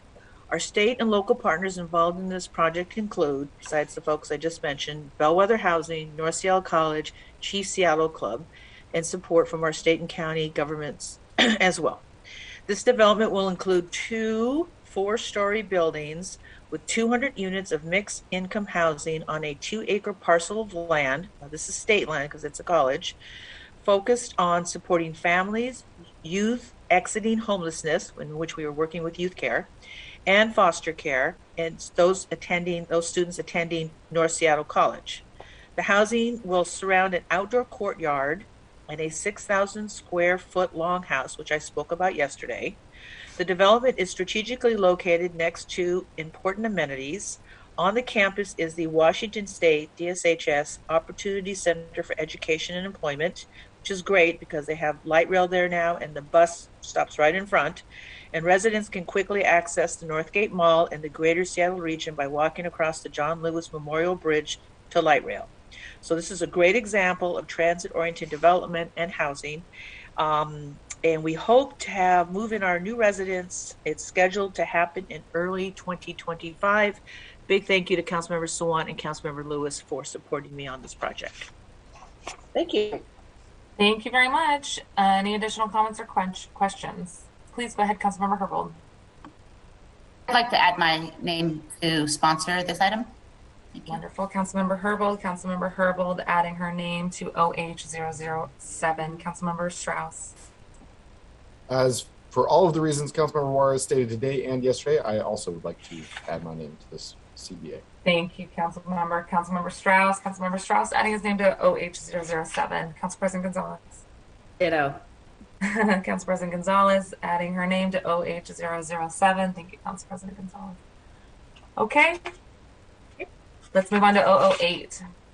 Moving on to 08A01, this would add $13 million of general fund to the Office of Housing to support Green New Deal programs such as the Office of Housing's heat conversion program.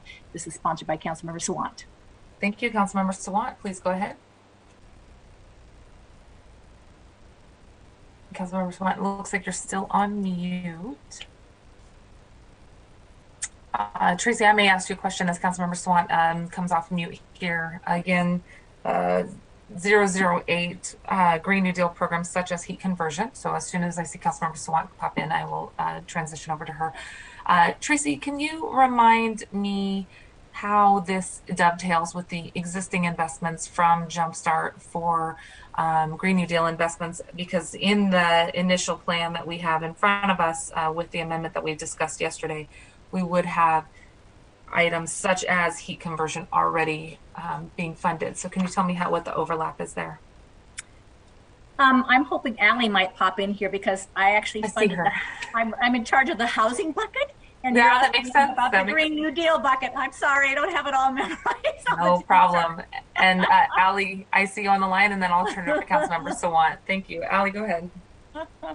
Good morning, council members, Chair Mosqueda, Allie Kuchi, your council central staff. So the proposed budget, or excuse me, the amount of money proposed from the Jumpstart Fund for the Green New Deal investments in 2022 is about $14 million, and that is maintained in the amendment we discussed yesterday, FG001. This amendment would add $13 million, which is, I believe, slightly more than what we would have anticipated based on the spending plan had general fund revenues rebounded in 2022. So it's about 9% of the Jumpstart funds that are meant to be allocated for Green New Deal investments. And so this amendment would sort of be a little bit more than I think what would be anticipated. Great, thank you very much. So Councilmember Sawant, I will turn it over to you. It sounds like this is intended to be additive to bring up the total amount. Okay, wonderful. Please go ahead. Thank you. And yes, that's exactly right. And thank you, Ali, also for your explanation. When the payroll expense tax was passed in 2020, 9% was intended to fund Green New Deal programs, which in 2022 would be 21 million Green New Deal activists who helped the movement gather signatures for the ballot initiative that, at that time for the tax, they were fighting for those funds to transition Seattle buildings off fossil fuels like oil and natural gas used for heaters and hot water.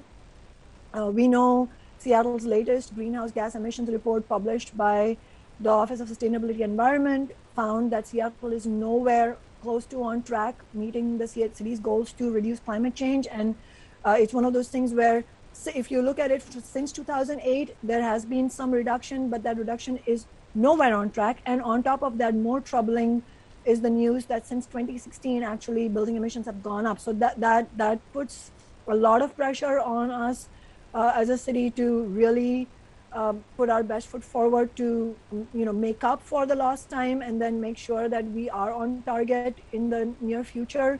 The mayor's proposed budget has $1.5 million to convert low-income homes from oil heat to electric, and there's $6.5 million reserved for Green New Deal Oversight Board recommendations.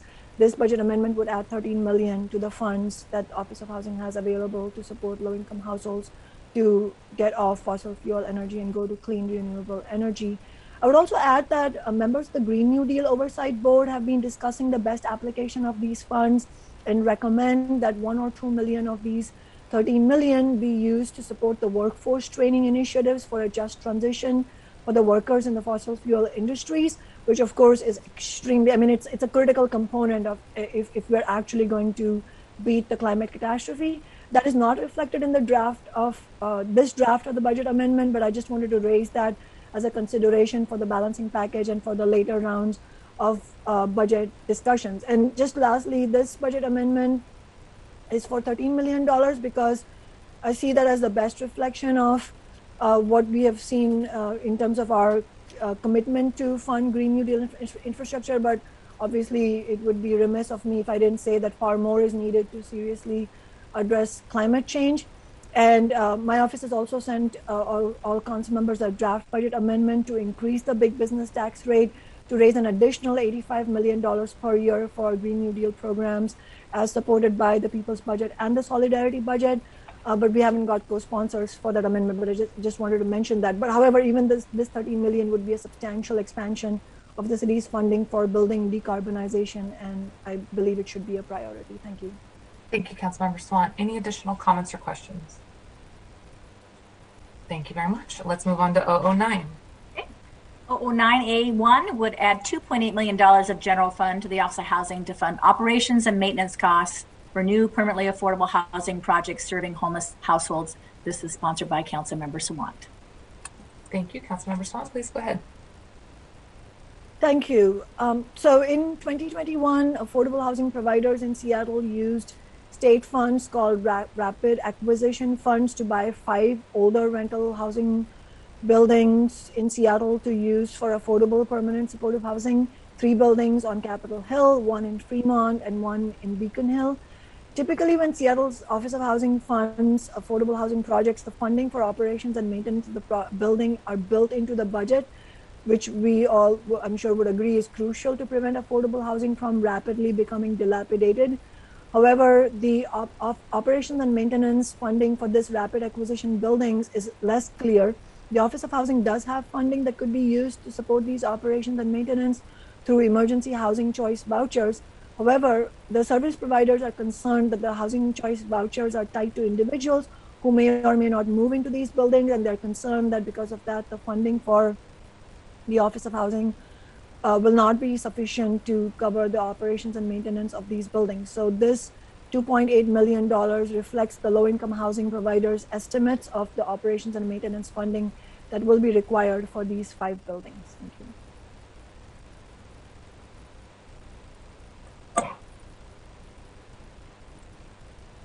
Thank you very much. Are there any additional comments or questions?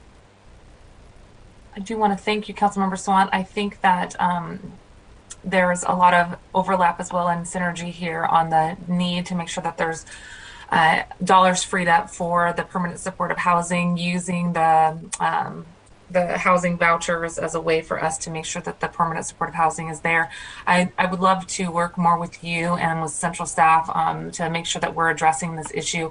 And I think that in part we are saying similar things in the first amendment that we discussed yesterday, making sure that there's funding for the turnkey ready permanent supportive housing, using rapid acquisition as well to bring more housing online. We know that there's going to be a number of new buildings that, buildings and housing units that will be open later this year and early next year. And we know that there's a gap for funding for making sure that they have the services needed to accompany folks who are moving into those facilities to make sure that they're stably housed and have access to services that they need. So the amendment that we discussed on Monday yesterday also attempts to address this service gap by providing direction that the $6 million that was going to support emergency housing service vouchers actually be included into our progressive revenue jumpstart proposal that adds, I think, over $50 million into making sure that there's capital and supportive housing services, but specifically calling out that $6 million should continue to be used for the supportive service element. And I think we anticipate a portion of those affordable housing projects will be filled by the services paired with the vouchers. So I think we have a similar strategy to make sure that we're closing that gap. And I guess I would ask central staff, Ali or Tracy, if you have any additional information about where there might be similar approaches with this proposal and the one that we discussed yesterday morning. And we can always talk more offline if needed. Sorry, I didn't tee up that question for central staff in advance. You have it exactly right, Councilmember Mosqueda. That is surely in the conversation about the $6 million of services, and then zeroing in on what we think the services gap will be, making some assumptions about vouchers, about state dollars that are to be allocated yet, as well as some federal dollars that we are hoping to secure for these purposes. So, yep, you are absolutely right. We will address it in that conversation about the services funding in particular. Okay, wonderful. So thank you very much, Councilmember, for flagging this. And I think as we look at the ways in which we're pairing the $58.7 million that we freed up in the amendment yesterday, we've also added to that $6 million specifically for that housing services. So we'll crosswalk that with this amendment as we get into the details. Thank you for flagging this gap so explicitly. let's go on to the next item. OH 10A001, this is a slide that would request that funding decisions for OH's fall 2021 Notice of Funding Availability recognize the availability of 2022 affordable housing appropriations, and also that it would request OH to recommend modifications to the housing funding policies. And this is sponsored by Councilmember Mosqueda. Sorry, Councilmember Mosqueda. And co-sponsored, thank you very much, Councilmember Herbold and Councilmember Strauss. And I see Councilmember Morales on the screen as well. I think there's a lot of overlap in the conversation we had at the beginning of the OH amendment presentation here. Wanted to again reiterate that this policy that is in front of you comes directly from the Affordable Housing and Community-Oriented Development and Displacement Roundtable conversations that we've been having. The Office of Housing's 2021 Notice of Funding Availability, or the NOFAs, as we talked about yesterday, are intended to provide funding for the production and preservation of affordable rental housing. And currently we know that there's only about $35 million in that bucket. However, we know that there was over 14 projects that applied for this pot of funding. More than $100 million was requested. And for context, as you know, as you probably saw in the budget amendment here, we provided a comparison to previous years. Last year, we offered near $100 million in NOFA funds. The year before that, $110 million. The year before that, near $80 million. And the year before that as well, near $100 million. So we're under investing in an area we know that there is shovel-ready projects, and where we know that there's shovel-ready projects, we should be doing everything we can to front-load funding to bring those housing units online as soon as possible.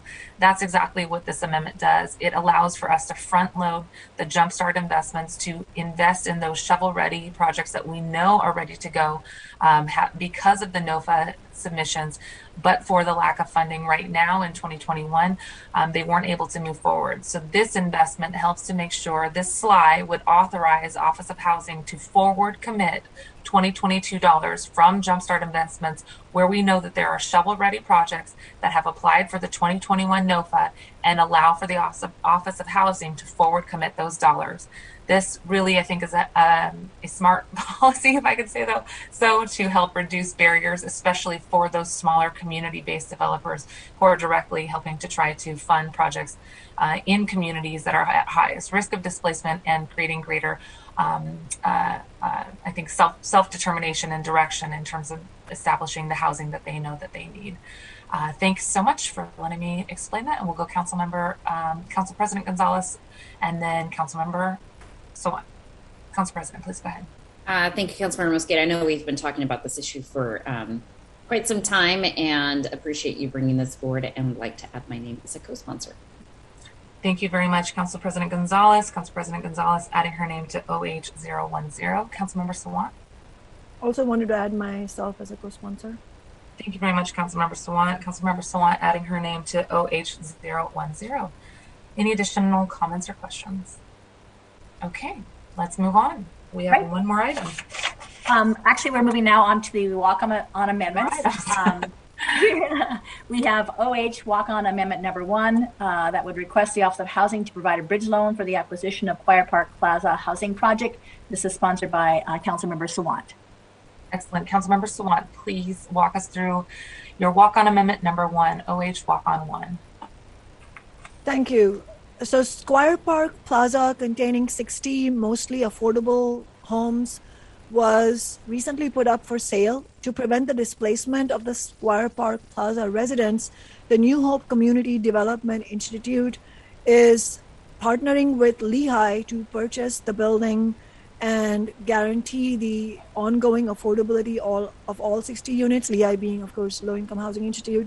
Over 75% of the residents are from marginalized communities, and many are very low income. This is not the first time that these tenants have been at risk of losing their affordable housing. In fact, in 2015, their building was also put on the market, and the tenants organized to get an affordable housing provider to purchase the building in collaboration with a bank, but now the bank is putting the building back up for sale. The New Hope Community Development Institute and the Low Income Housing Institute have been selected to buy the building, which is good news for the renters there. However, they need to close before the end of this year, before the end of 2021. And the building was put up for sale after the Office of Housing's deadline for funding applications for this year. So the affordable housing providers need a bridge loan this year so they can close on the building and have the time to do more permanent funding applications. This budget amendment would authorize the Office of Housing to make that bridge loan this year in 2021. I would really appeal to council members to support this. Thank you very much, Councilmember Sawant. Thanks to the folks who've also called in today and yesterday on this topic. Are there any additional comments or questions? Okay, thank you very much, Councilmember Sawant. And as I think our office chatted with your office, we are doing some internal work right now with the Office of Housing to see if there's any immediate funds that could be freed up in advance of the budget deliberations here. And I want to thank Emily Alvarado and her team at the Office of Housing for continuing to be responsive and quickly trying to identify additional sources. So look forward to continuing to work with you, Councilmember Sawant, on that availability if that is a possibility as well. Okay, let's go on to the next one. Walk-on number 2. Yes, the final amendment related to the Office of Housing, walk-on number 2, would add $106.8 million to the Office of Housing low-income housing programs. This is sponsored by Councilmember Sawant. Councilmember Sawant, please go ahead. Thank you. And just on the previous one, I wanted to say that, my office really looks forward to working with you, Chair Mosqueda, and making sure that we have the funds for the Squire Park Plaza purchase by and to close that deal for New Hope Institute and Low Income Housing Institute. So I really look forward to working together with you on that. For this walk-on amendment, when the payroll expense tax was passed in 2020, we know 62% was intended to fund affordable housing. 62% of the expected payroll expense tax revenue would have been $145.45 million. Unfortunately, Mayor Durkin's proposed 2022 budget dedicates only $38.6 million of that expected $145.45 million of those funds in 2022, a reduction of $106.85 million in funding for affordable housing. And as has been discussed, those funds were instead used to increase the general fund, essentially balancing the rest of the mayor's proposed budget. Part of that $106 million was used to backfill other parts of the mayor's proposed budget. Was authorized by the that part of that was authorized by the legislation that the council passed over the summer, but my office has been consistently advocating for stopping budget cuts by increasing the big business tax rate of the payroll tax, and I think we should be comparing the funding for affordable housing and the Green New Deal to the initial commitments that the council unanimously made in the spending plan of the payroll expense tax last year, and using that as the minimum benchmark. Those were the commitments made to all the organizers that gathered the ballot initiative signatures to win that progressive revenue. And that intended $145 million should have been in addition to other funds for affordable housing. It should have been in addition to the federal funds and the levy funds and the MHA funds, because the reality is even that $145 million we know is actually far less than is truly needed to address the consequences of the devastating housing and homelessness crisis in the city, which predates the pandemic, as we all know. This budget amendment would increase the big business tax rate of the payroll expense tax to raise the additional $106.85 million required to fully fund the affordable housing commitment that the council made last year. Thank you. Thank you very much. Any additional comments or questions? Okay, thank you so much. Councilmember Sawant, I thank you for the comments that you made about how the funding from Jumpstart is supposed to be additive. And I really think that this council has been very clear that our expectation was that the Jumpstart funds should have been additive, especially in relation to housing, should have been added to the levy, to the federal ARPA funds, to MHA fees, as you noted.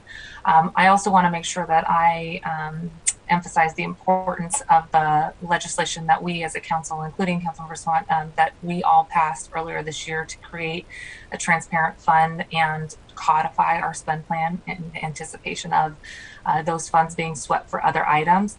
That was an important piece of legislation that we all made a commitment to keeping those percentages in place.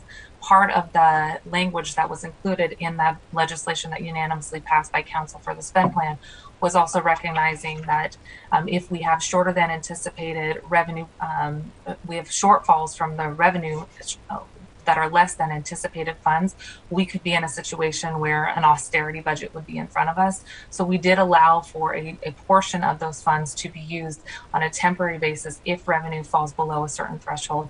And I too want to make sure that we're committing not only to the percentage amounts, but to the actual dollar amounts. And I know that we will continue to do so in future years. The importance of making sure that we've allowed for that valve is so that we could avoid austerity budgeting. I think we heard the central staff note earlier in our presentations 2 weeks ago that because of the ability to make sure that we were creating that valve, the entire balanced budget that we have in front of us is only possible because of Jumpstart. However, we want those Jumpstart dollars to go to the places that we said that they would go. That is why we are freeing up the $50 million that had been basically backfilled by federal dollars to make sure that we're keeping true to that 62%. And I know that we're going to continue to see the amount grow in the future, but we did allow for the temporary use of Jumpstart in emergencies where we see much lower than expected revenue because we want to avoid austerity budgeting. We want to keep parks and community centers and childcare services and food assistance available to folks. So I too want to make sure that we're continuing to build that back up, and I know that it will happen as we see our revenue projections be more on track. And we have codified our spend plan, so we won't see swipes at the Jumpstart funds like we have in the proposed budget. And I'm hoping that the amendment that we discussed yesterday makes sure that we maintain our commitments to those investments. But I do want to underscore that we did pass unanimously that spend plan so that we could avoid austerity budgeting, and absolutely committed to those percentages remaining in track in our codified spend plan that is now law. So I think there's a lot of overlap here in terms of intent with that first amendment we discussed yesterday, and I look forward to working with you all to make sure that we stay true to those pieces as well as prevent against austerity budgeting. Okay, not seeing additional comments. Let's go on to the next section. Tracy, thank you for all the work that you did on the Office of Housing pieces here. We're running just a little bit behind schedule, but I think we can make up some time. We have we have homelessness service related items as our next category. I want to thank Jeff Sims for being with us. And again, we are going to try to get through this set of items before 1 p.m. If we can move on to another section even after that, that would be fantastic because we only have a few items under parks, but we will see what we can do. Let's kick it off, Jeff, with our first item under homeless services. Excuse me, Jeff, I'm sorry. Let me ask the clerk to read item number 2 into the record. Agenda item 2, homelessness response. That was short and sweet. Thank you very much, Madam Clerk. Jeff, please go ahead.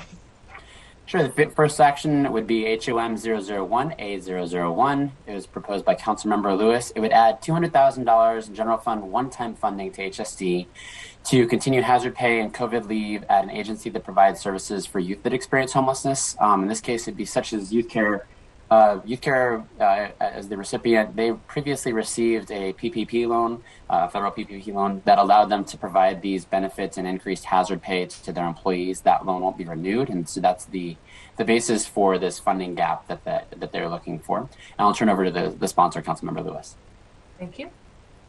Thank you, Jeff. I unfortunately have sort of an anticlimactic response here, but because given conversations with the chair that have happened since introducing the amendment, it seems clear that this is going to be within the scope of the provider pay increase that Chair Mosqueda is going to be proposing in, I believe, tomorrow's session, which would make this amendment actually moot at this point. So I'm actually withdrawing this amendment, given that we're not only going to be addressing this issue for youth care, but for many of our great frontline providers, and really appreciate that proposal coming together with Chair Mosqueda, and looking forward to having more remarks on that tomorrow in the context of all of our providers.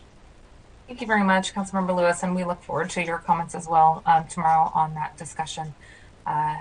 Really appreciate the work that you have done, especially with youth care and other providers, and look forward to helping to create greater stability across our provider network. So thank you for that news. Let's go on. I don't see any additional questions. Let's go. Go ahead, Jeff. HOM 002A1 is adding $600,000 in one-time funding at general fund to HSD to support COVID modifications and services at a youth engagement center. Again, this would be for an agency such as youth care. In this case, the council provided over the course of 2021 an additional $800,000 for these type of programs. Many of Youth Care's programs would be considered a day center and then complemented with a basic shelter program. And so the additional funding that HSD has been providing for shelter programs that are enhanced shelters to maintain de-intensification isn't perfectly lining up with Youth Care's programs, which end up being kind of a day center merge with shelter and become more holistic. So this would add $600,000 to be able to offset costs like such as sorry, it was thrown off a little bit there. This would add $600,000 for things such as increased rent and utility costs, things like that. And I'll turn it over to the sponsor, Councilmember Lewis. Thank you, Jeff. So yeah, this is just another story of one of our providers continuing to be in a position where they need to adapt to the new realities of operating services in a world defined by the COVID-19 pandemic. This is involved, as Jeff just sort of gave an overview to, converting former day center spaces into 24/7 engagement centers and allowing longer term engagement and 24/7 stays.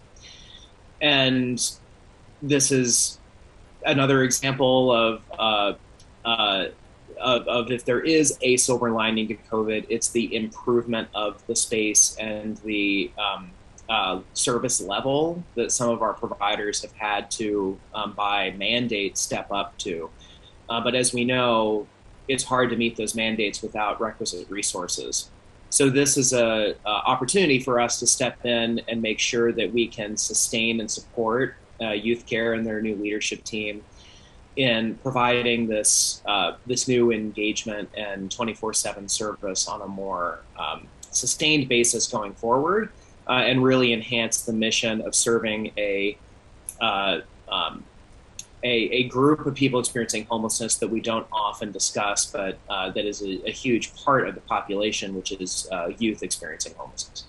So really appreciate the opportunity to bring this forward and work with the new leadership team under Colleen Echohawk over at Youth Care, and hope to see some support from colleagues to make sure we're meeting this critical service gap. Thank you very much, Councilmember Lewis. Any additional comments or questions on this item? I'm not seeing any. Thank you very much, Councilmember. Let's move on to 003. HOM 003A1. Oh, I'm so sorry. I'm sorry. Councilmember Morales, I did not have a chance to see you. Please go ahead on 002. I was late to the game. Sorry. Yes, I would like to add myself as a co-sponsor, please. Okay, thank you, Councilmember Morales. Councilmember Morales adding her name to HOM 002. Appreciate it. Let's go ahead, Jeff. Sure. HOM 3A1 is adding $700,000 to HSD to support two workforce development programs for youth experiencing homelessness. The example here would be, again, youth care programs. In this case, both the programs that would not have funding have previously had grant funding that the grant source, the program is just not a good match for. One of them is a Department of Labor program. One of them was funded through HSD's Youth and Family Empowerment Division, and that the funding stream was recently recompeted.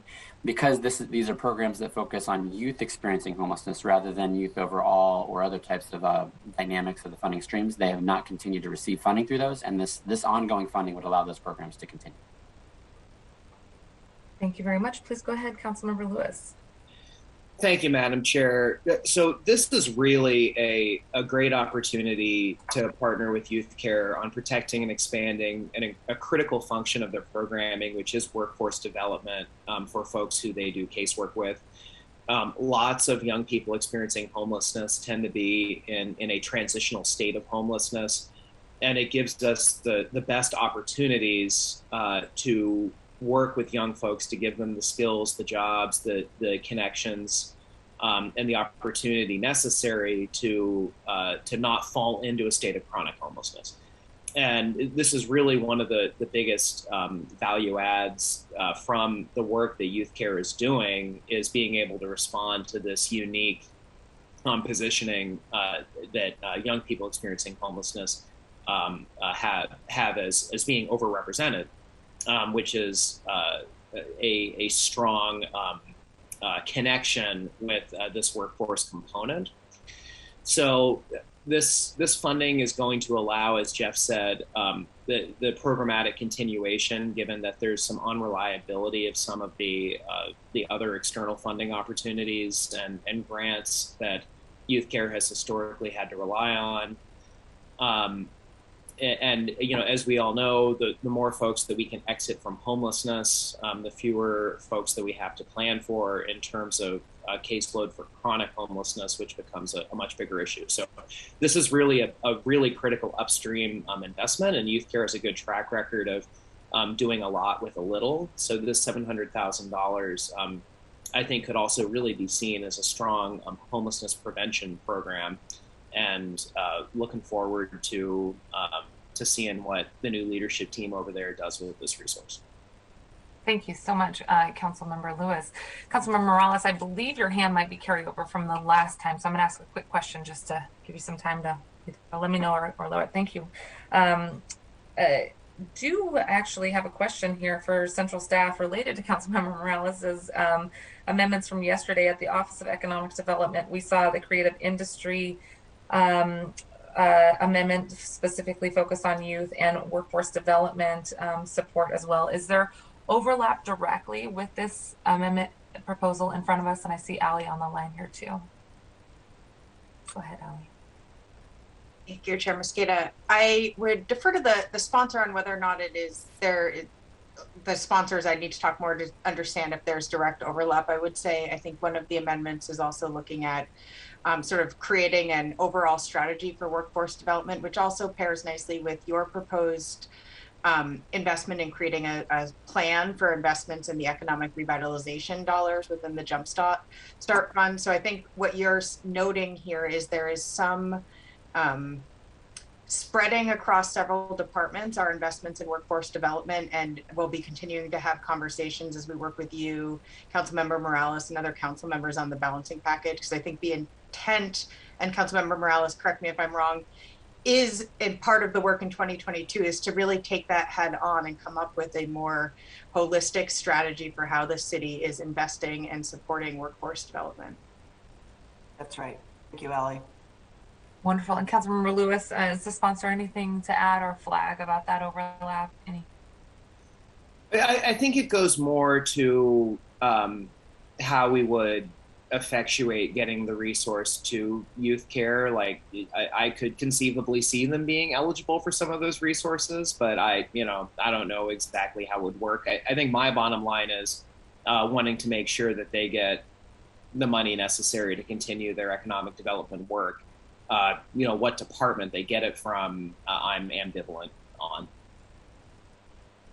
Wonderful, thank you. And as I mentioned to the folks at Youth Care, having toured and seen the way in which their training facility is coordinated with their day services and just really creating a nice educational opportunity for youth, I'm very impressed. So thank you for helping to flag the intersect between those two, central staff and co-sponsors, sponsors of those different amendments.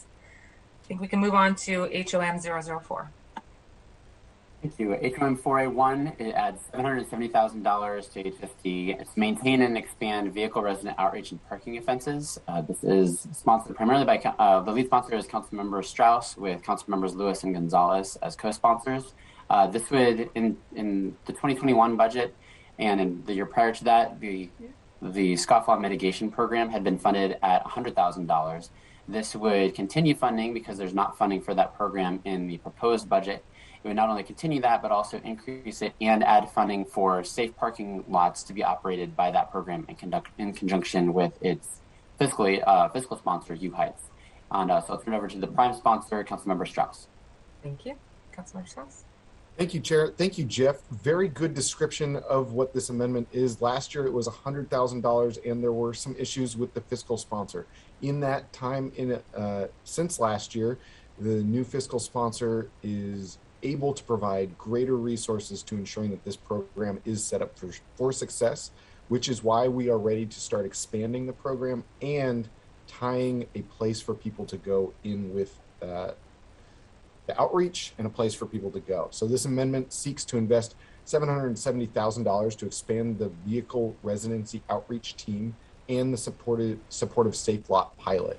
The vehicle residency outreach team is an important piece of the homelessness outreach strategy, since 40% of our city's homelessness population lives in their cars and RVs.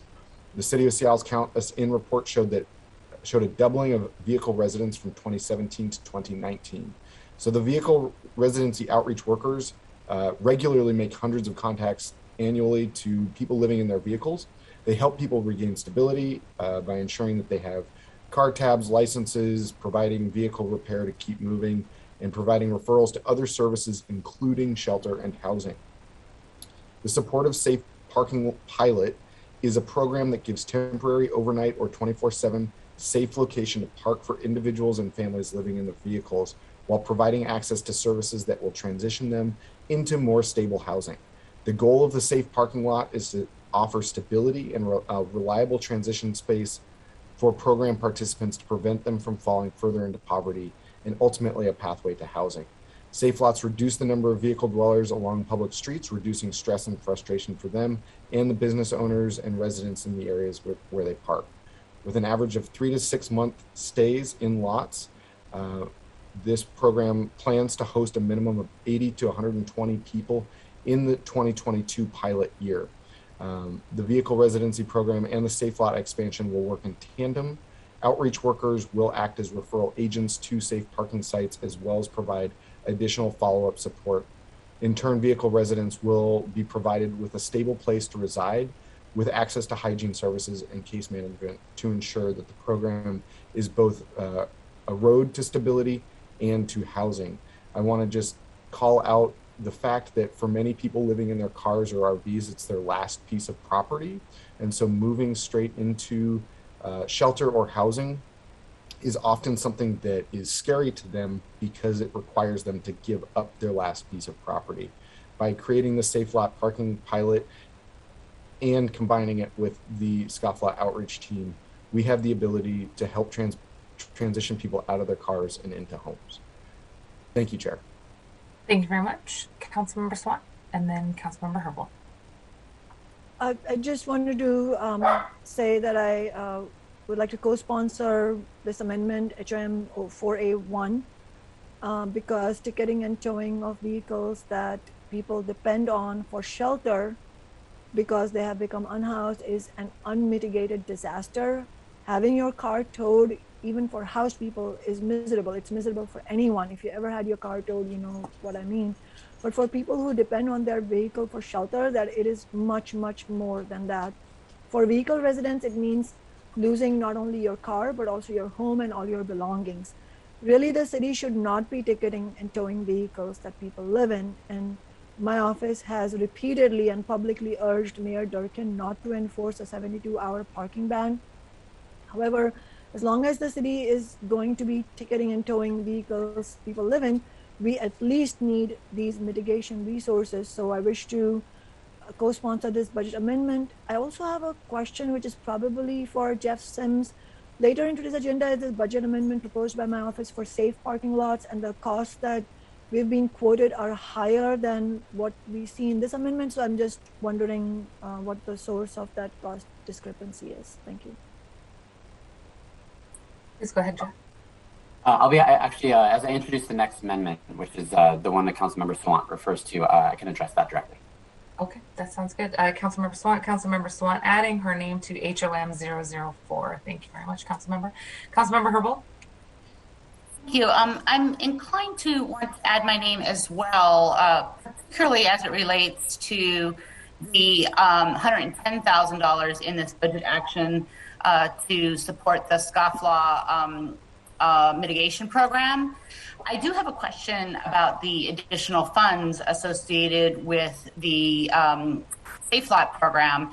My recollection is that we have allocated funds for 2021 that we've been told by King County Homelessness Authority that and by the mayor's office that those RV Safe Lot dollars are transferring over, that we've already allocated for 21. They're going to transfer over to KCHA for the 2022 budget and will be implemented by the Homelessness Authority in 2022 for the purposes of which council considered for an RV Safe Lot. And I think that was about $700,000.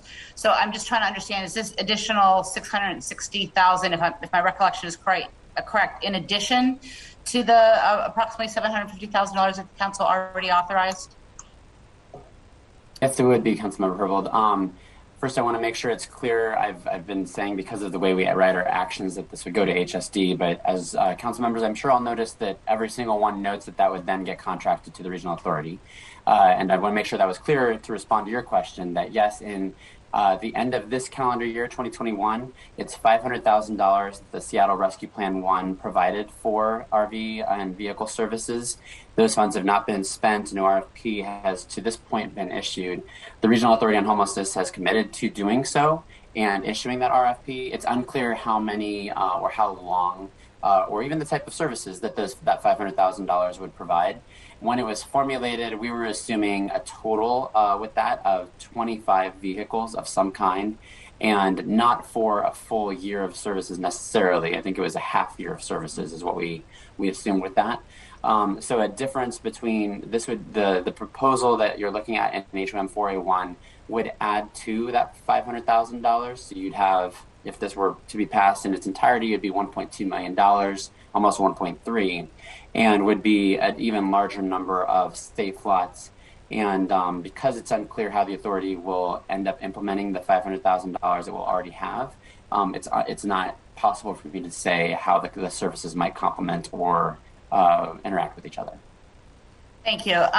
You know, I think one of the things that would be helpful to understand is we have heard from the King County Homelessness Authority that they do intend to move over our existing HSD or HSI contracts and to honor the funding intent behind them. I don't know if we have that commitment for changes that we're making to the budget now. And I only raise that because as it relates specifically to the RV Safe Lot proposal, there's been much said about both the executive's position and I think the Regional Homelessness Authority's position that they are still searching for a safe lot model that does more than provide a safe place for folks to exist or to avoid being ticketed. I support those outcomes. It's not clear that the executive or the Homelessness Authority supports a program that has those outcomes exclusively and is really looking, as I understand it, for a program that also is successful in getting people out of their RVs and into permanent housing. So, and they seem to be saying that such a model doesn't exist anywhere in the country. And so I'm just concerned about continuing to identify money to park in the regional authority with this sort of uncertainty around their commitment to this particular type of intervention that I think this council has shown support for. I do in the interim, I'm going to say that I'm adding myself as a sponsor to this item, but I would hope that we could get some of those questions answered over the next couple weeks. Thank you. Thank you. Thank you very much, Councilmember Herbold. Councilmember Herbold adding her name as well to HOM 004 for Before I take the next council member, I do want to just reiterate the importance of the questions that Councilmember Herbold just noted. I appreciate the sponsors and Councilmember Lewis as well, who has been working with the RHA. I too have had conversations with the Regional Homelessness Authority, and I know that there's been ongoing opportunities for the Regional Homelessness Authority team to have visited with folks from various safe lots that do exist in our city right now, and clearly not enough. So I'm very appreciative of this amendment also being brought forward. I thank the sponsor for wanting to expand those services, and Councilmember Herbold and I as well earlier this year had been working very hard to try to make sure that those RV safe lots and the RV storage, was that last year's funding, not earlier this year? Okay, that was last year. At this time, we passed the RV safe lot and RV storage. And was it earlier this year? It was earlier this year, Councilmember. Okay. It was part of the Seattle Rescue Plan 1. It's been a long year. It was like a Earlier this year, we passed the RV safe lot and the RV storage. Appreciate the work here to expand the safe lots. And then last year at this time, we did also have to build back into the budget the protection for the scofflaw mitigation project this year and the year before that. So obviously this is an area that we want to see additional support for those who are living unsheltered and only have a vehicle to reside in right now. I too am wanting to make sure that there is follow through on the commitments to stand up these safe lot options, and greatly appreciate the work that the RHA has done with the providers on the ground to learn more about the existing programs, but want to underscore what Councilmember Herbold noted, which is the quickness in which we need to be seeing these dollars deployed versus recreating programs. And it looks like we have an opportunity to do that with a commitment from RHA to move forward, but I think the question is, for me, is how quickly and how much direction can the council continue to offer on this area. I did see another hand. I'm sorry. I see Councilmember Lewis, but perhaps someone lowered their hand. Councilmember Strauss as well. Yes. Thank you, Chair. Just in response, I always think it's important to bring solutions that are full. And as Council President oftentimes says, it doesn't matter how many outreach workers you have unless you have a place for people to go. Those outreach workers are not going to be as successful as they can be. And so that's why this request from the providers is a tandem request of having outreach workers and setting them up for success with having a place to go. So all of those other questions still stand, and that's why this is tied. Also, just clarifying that we are expanding the outreach beyond $100,000 and happy to follow. So it's not $600,000 for the safe lot. Happy to follow up with more information after the meeting. Thank you. Thank you. Councilmember Lewis.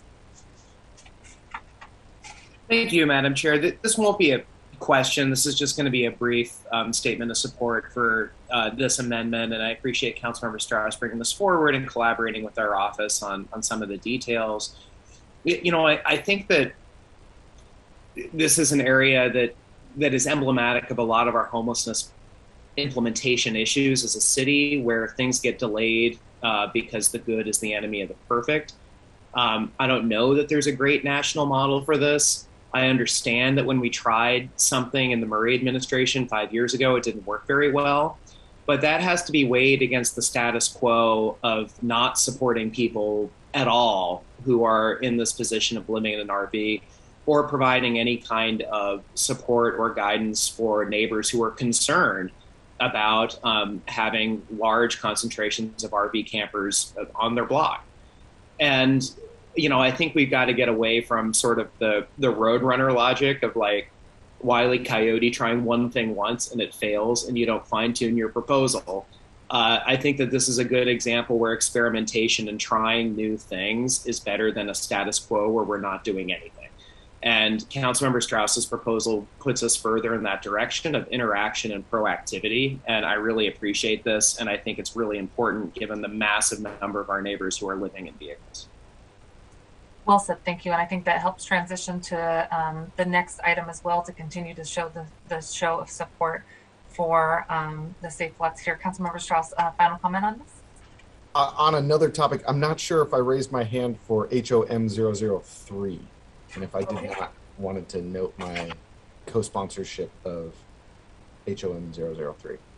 Councilmember Strauss adding his name to HOM 003. which is the work with youth experiencing homelessness. Thank you. Okay, thank you so much. I'm going to move us along to HOM 005 and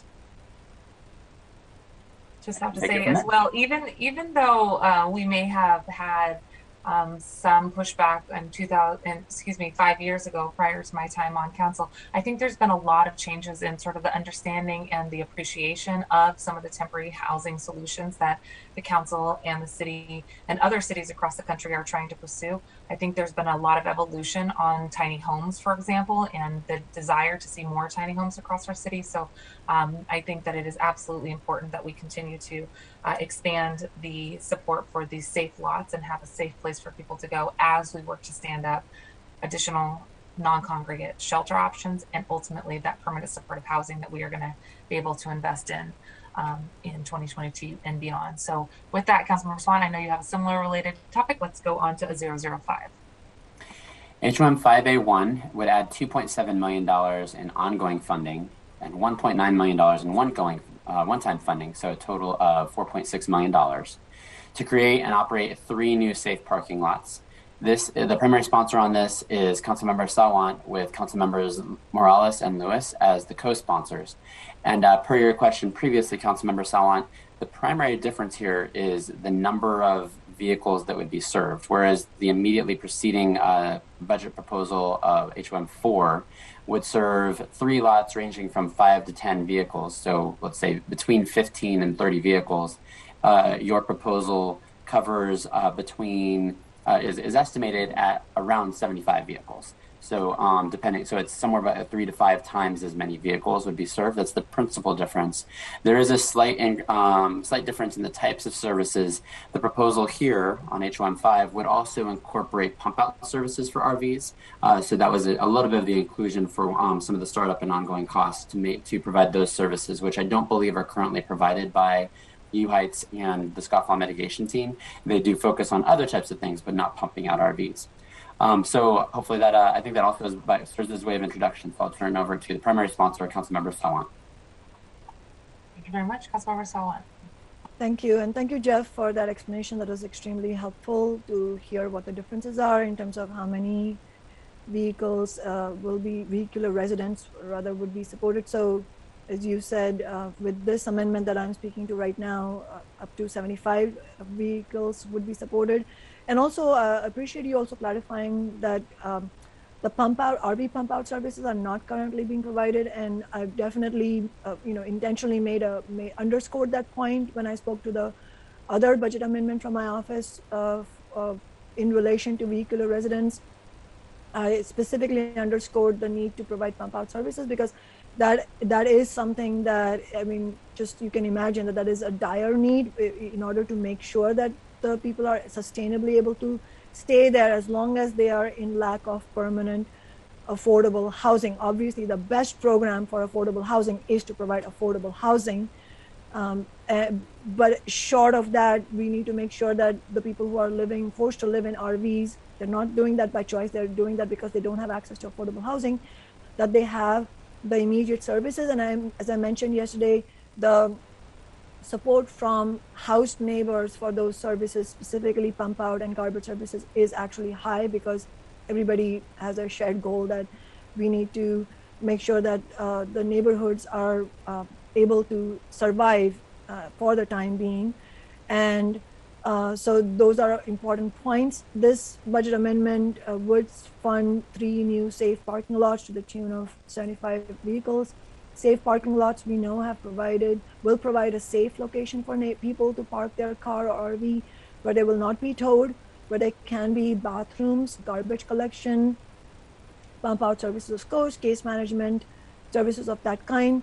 I also mentioned yesterday that half of our homeless neighbors shelter in their vehicles, and there are simply not nearly the resources necessary to support those neighbors. This has been a demand of the People's Budget Movement and is also supported by the Solidarity Budget.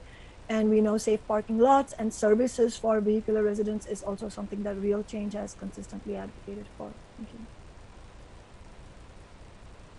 Thank you very much, Council Member. Are there any additional questions or comments on this item? Wonderful. Thank you. I do really appreciate the scale at which you're talking about expanding the RV safe lot, the safe lots in general here. Given the difference in the size that we're talking about, even, the RV safe lot we talked about last year was 25 vehicles total. Councilmember, does your office, have you been able to have conversations with some of the operators to see about the scale? Are they able to do safe lots, to 30 or so vehicles in one location, or do we need to think about more locations to serve that same number of people? So, I mean, I'm not sure exactly the response to your question, but I appreciate that question, and my office can inquire on that specifically. But I also know that the need is so high that I have no doubt that the providers, if they have the funds to do something, they would be flexible on that. My office is certainly flexible on that, whether it is up to 30 vehicles in one lot or a fewer number of vehicles in more distributed lots. You could probably make good, rational arguments for both, because it's also a question of having them available throughout the city as well. So I'm personally very flexible on that, but would very much like to connect with the providers, and then we can be in touch with your office. Thank you. Okay, wonderful. Councilmember Lewis, please go ahead. Jumping in on that point, Madam Chair, and maybe this is a question, this is a question for central staff, so get ready, Jeff. But I was going to say that there's no shortage of sites for these kinds of things, and there's no shortage of sites that are in city possession. It's just a matter of the will of city departments to make them available to meet the biggest emergency our city is facing. So I do wonder if there might be a way to put a tandem statement of legislative intent here, or some kind of request for Finance Administrative Services to compile a list of city-owned sites that would potentially be suitable sites to host some kind of use like this, and to report back to the council so that we have it and the public can see, or the regional authority could take advantage of it. Just sort of a thought, because a lot of the land that the city owns for a lot of departments is procured and maintained for the purpose of parking large trucks or parking vehicles. It's sort of naturally acquired for the work that, Seattle Public Utilities or SDOT or Seattle City Light does. I don't see any reason why some of those sites, if they're not currently being utilized, couldn't be used for a similar function, which is the parking of RVs with attendant on-site services. And maybe Finance Administrative Services, as the keeper of all of our real estate secrets, could compile a list of suitable sites. I'm just throwing that out there as a possible suggestion. And then Mark Dones, if you're listening, you could take advantage of that list. Thanks. Excellent. Councilmember Sawant. Thank you. Yes, thank you, Councilmember Lewis, for raising that point about looking at the potential for using city-owned or leased lots for this purpose. I would, of course, completely support that, and I don't see why we couldn't do what, as you said, in tandem with this amendment, a statement of legislative intent to look into it. I would definitely support that and would look forward to working with you on that. Okay, wonderful. Thank you all. Let's move on to HOM 006. Sure. HOM 6A1 adds $212,000 in one-time funding to maintain and expand day center services in the downtown and Ballard neighborhoods. The lead sponsor for this is Councilmember Strauss, with Councilmember Herbold and Councilmember Lewis as co-sponsors. This would essentially, the envisioned provider here would be Lehigh. It would allow Lehigh to add, which currently operates these two programs, it would allow Lehigh to add approximately 3 employees to support their existing services at the downtown rest stop, and then expand hours into the evening and to the weekend at the Ballard rest stop. So I will turn it over to Councilmember Strauss for further description. Thank you. Councilmember Strauss. Thank you, Chair. Jeff summed up almost all my talking points. Good job. Thank you, Jeff. This amendment seeks to significantly increase the hours of operation at the Ballard Urban Rest Stop location and downtown location as well. to expand into evenings and weekends. The Urban Rest Stop is a hygiene center providing free restroom showers and laundry facilities to unhoused individuals and families by providing access to essential hygiene services with a clean, safe, and dignified environment. The Urban Rest Stop improves self-sufficiency of individuals and their families. The Urban Rest Stop also helps nearby businesses as it alleviates the need for people to use those businesses' bathroom facilities in the evenings or weekends when the Urban Rest Stop is currently closed. Based on past counts, this amendment would add another 10,000 showers, 1,000 loads of laundry, and another 500 to 600 people able to benefit from the Rest Stop services. Thank you, Jeff. Thank you, Chair. Thank you very much, Councilmember Strauss. Councilmember Lewis, Councilmember Peterson. Thank you, Chair Mosqueda. I'd like to add my name as a co-sponsor. Thank you. Thank you, Councilmember Peterson. Councilmember Peterson adding his name to HOM 006. Question for central staff on this. Given the transition to the Regional Homelessness Authority, I have this question for a number of the upcoming homelessness-related amendments. We say in here, for example, these services are currently provided by Lehigh. Are we, do we have a mechanism to ensure that the contracted providers continue, so there's continuity of care and those relationships and the services as we think about how these services will be ultimately managed by RHA? I think there's two steps that the council can ensure such kind of provisions are followed. First would be, as appropriate, adding a proviso to the funds to ensure they're used in that way. And then also, as council members have heard me say before, there will be a master services agreement set up between the Human Services Department and the King County Regional Homelessness Authority. And that contract will stipulate a variety of conditions for the use of funds, and including potentially these funds. So there would be two steps to make sure such a requirement was incorporated, so that when KCRHA enacts it, that could be imposed. And an additional note that the Regional Authority has already said that there's not an intention to recompete or change existing contracts that will be received. So to the degree that this would be supporting, especially in the downtown rest stop, to the degree that this is additional funds necessary to maintain those existing services, presumably there would be a discussion about how to ensure those continued in some kind of marrying or mashing together of services of contracts to make sure that there was a single action that would provide the funds to Lehigh. Wonderful. Thank you very much. Thank you for that reminder. Let's go ahead, move on to HOM 007. HOM 7A1 adds $36,000 in one-time funding to increase shelter staffing capacity. This would be, in particular, again, Lehigh, and looking at Lakefront House, which is in the Bitter Lake neighborhood. And the program exists currently. This is additional staffing needs that Lehigh has identified. Councilmember Juarez is the prime sponsor, with Councilmembers Sawant and Councilmember Lewis as co-sponsors. I'll turn it over to Councilmember Juarez. Councilmember Juarez. Thank you.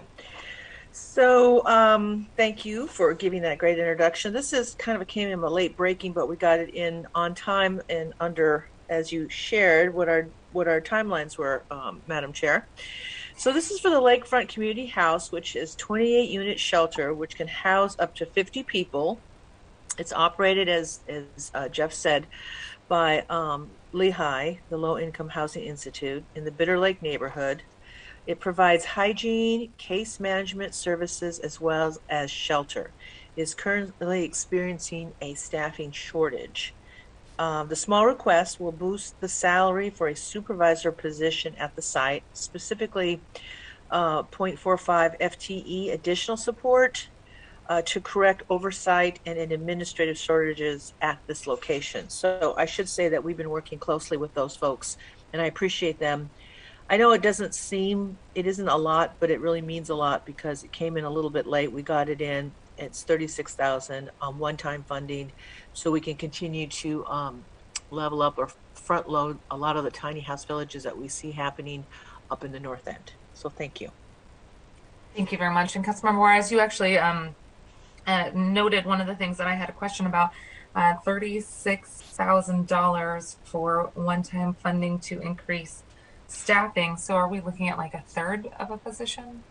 Looks like almost a half, and that's the information that we got from them. And I can certainly come back with more, Madam Chair. But so it seemed very modest, 36,000, and a lot of it just. And I think you know this as well as Councilmember Lewis and Council President Gonzalez, is that when we get these programs up and running, then you kind of shake things out. Then you find out where the gaps are, and that's kind of what this is doing. We figured it out. This is where the gap was to plug it. So to be more candid. Yep. Okay. Thank you for flagging that 0.5 FTE. Okay. I don't see any additional questions on this one. I think we can move to 008. HM 8A1 adds $100,000, again, one-time funding, to expand Homelessness Day Center services. In this case, the envisioned recipient would be God's Little Acre in the north side of Seattle.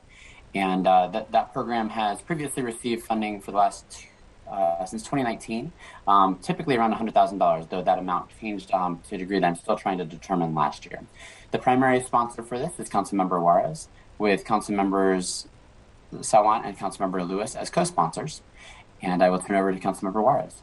Thank you very much. Thank you. This is a success story. I know we don't always hear a lot of that.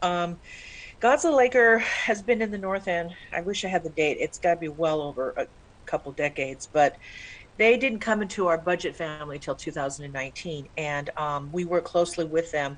And it's a day shelter, because we never had one, 24/7 day shelter for those experiencing homelessness in the Lake City neighborhood. Like I said, we funded them for the first time in 2019. They've been successful in providing services for our unsheltered neighbors. This is a great need in Lake City. The point in time count in January 2021 identified 178 people experiencing homelessness, 138 whom were unsheltered, and that's a 126% increase from 2020. So what we're saying is, like all over the city, the increase in the unsheltered in our communities has obviously grown. So this program, which I'm really proud of, primarily serves single adults. So we're averaging anywhere between 40 and 50 individuals a day. These are our neighbors. And at this location, like we did at Aurora Commons, people can shower, they can do their laundry, they can cook a meal, they can warm up, they have access to a phone and the internet and services. And, just being able to provide the basic needs and access to services as we do at the North Helpline food bank, which is more than just a food bank. It pays off in dividends and how we can meet people's needs. So anyway, this investment would allow the center to pay for operations and personnel costs. So that's where we're at with the this organization. Thank you. Thank you very much, Councilmember, and appreciate the history on the investments here that we did in the budget deliberations in 2018. I remember sitting by you when you were talking about this for the first time and was supportive back then. Also wanted to note for our materials, I think that there was inadvertently Councilmember Juarez's name dropped to the co-sponsor list. Yeah, so, I saw that. I wasn't going to say anything, but For page 16, just for the viewing public, if you are following along with us, you can place Councilmember Juarez's name as the primary sponsor and Councilmembers Sawant and Lewis as co-sponsors. Any additional comments or question on this? Seeing none, let's go ahead and move to HOM 009. 9A1 adds $600,000 in ongoing funds for administrative costs at the King County Regional Homelessness Authority. This was previously discussed as part of my issue identification pieces. The primary sponsor here is Councilmember Lewis, with Councilmembers Morales and Gonzalez as co-sponsors. So I'll turn it over to Councilmember Lewis. Thank you very much, Jeff, for queuing that up. And it is good that we were able to get some background in the issue identification stage on this, so that there's been a little bit more lead up to a lot of these King County Regional Homelessness Authority issues. When we originally had that staffing plan that was presented to the governing committee, which Council President Gonzalez and I serve on, we didn't have the final information on administrative funding And this additional funding will increase staffing for the Office of the Ombuds, which is incredibly important for any organization to have a built-in feedback loop to get assessment from the community on how the entity is performing, and particularly from people with lived experience who are going to be interacting a lot with the authority, and also some support for the sub-regional planning process, which is going to be a critical component of bringing the constituent parts of this authority together. I'm happy to make Jeff available to answer some additional questions around the background of the fund if there's technical things that Jeff would be better positioned to answer. But the long story short is there are funds to cover an unexpected shortfall in administrative expenses. I think in the scheme of things, it's fairly modest given a lot of the process delays in getting this authority set up. As a lot of folks know, I think at least a 6-month, potentially 8-month behind in the timeline of where we were hoping the authority would be. So I'm sure that Council President has some additional context to add to as a governing committee member, and happy to answer any additional questions. Thank you, Council President Gonzalez.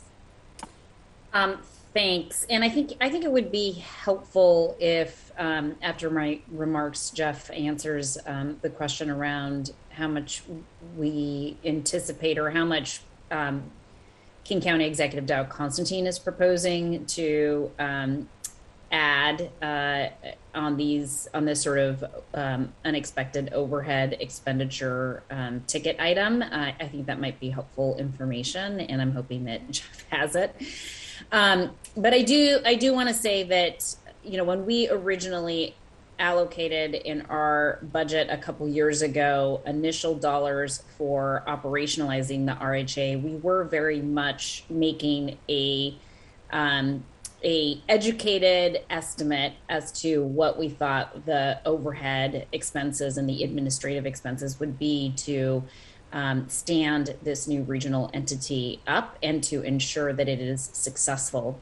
Now that there is a CEO in place and that staffing is occurring and that work plans are being pulled together, I think we have a more accurate forecast of what the actual expenses are related to the overhead and administration expenses of the Regional Homelessness Authority. And if in order for this regional effort to truly be successful and get off on the right foot, then we need to make sure that they have the resources needed to be able to actually operationalize many of the investments that we've been talking on other line items related to homelessness. And so I think making sure that we appreciate the fact that the first time we funded this entity, it was an estimate, and now we have a better sense of what the real forecast and cost is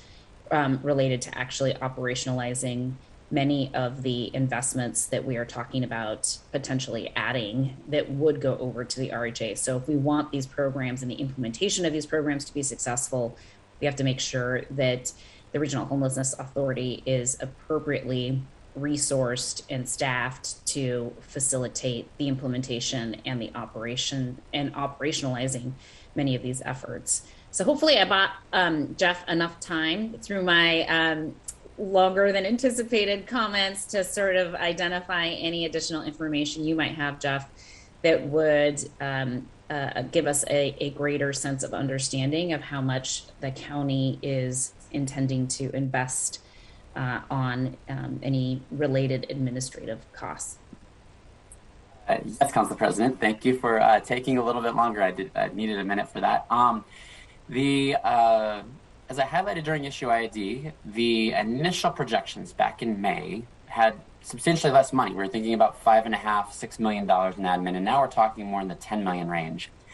As those additional costs for administration, I'll note especially something like operating HMIS have been identified, there was equally funding that was coming from the county, or in this case, the continuum of care, which was housed in the county, for most of those costs. So there's been an increase relative to last May of $2.7 million in county funding. Almost all of that is continuum of care money. In terms of the, after arriving at that point, and now that the regional authority has identified this $600,000 funding gap, the King County at this time is not, to my knowledge, being asked to provide any additional funding on top of what is already committed and identified. So only Seattle right now is being asked to provide the additional $600,000, though the increase that the county made over some prior actions was about $2.7 million, whereas the increase the city has made would be around $800,000 plus around $1.1 million. So let's call it almost $2 million, something like that. Does that address your question, Council President? It does. I appreciate that. So I think that's a good example of sort of what we're talking about here in terms of the need for, we're hearing from Jeff that the county is identifying almost $3 million worth of additional investments to support the operationalizing the department, and this proposal would add $600,000. So just think it's important for the chair in particular to have that additional context as we're sort of continuing to thread the needle and find the balance between funding necessary for program services and workforce capacity issues in the human service provider world, and sort of the needs to fund some hard operations and management costs that are going to be needed to ensure that the response system as a whole is going to be successful. Thank you, Councilmember Sawant and Councilmember Peterson. Thank you. Sorry not to change the subject, but I had intended to raise my hand to co-sponsor HOM 6A1, so I just wanted to register that. Thank you, Councilmember Sawant, adding her name to HOM 006. That is the HSD maintaining and expanding the day services in Ballard. Correct, Councilmember? Yes, that's correct. Okay, thank you. Coming back to 009, Councilmember Peterson, please go ahead. Thank you, Chair Mosqueda. Following up on Council President Gonzalez's remarks, I'd like to add my name as a co-sponsor to 009. Thank you, Councilmember Peterson, adding his name to HOM 009. Councilmember Peterson, Councilmember Strauss.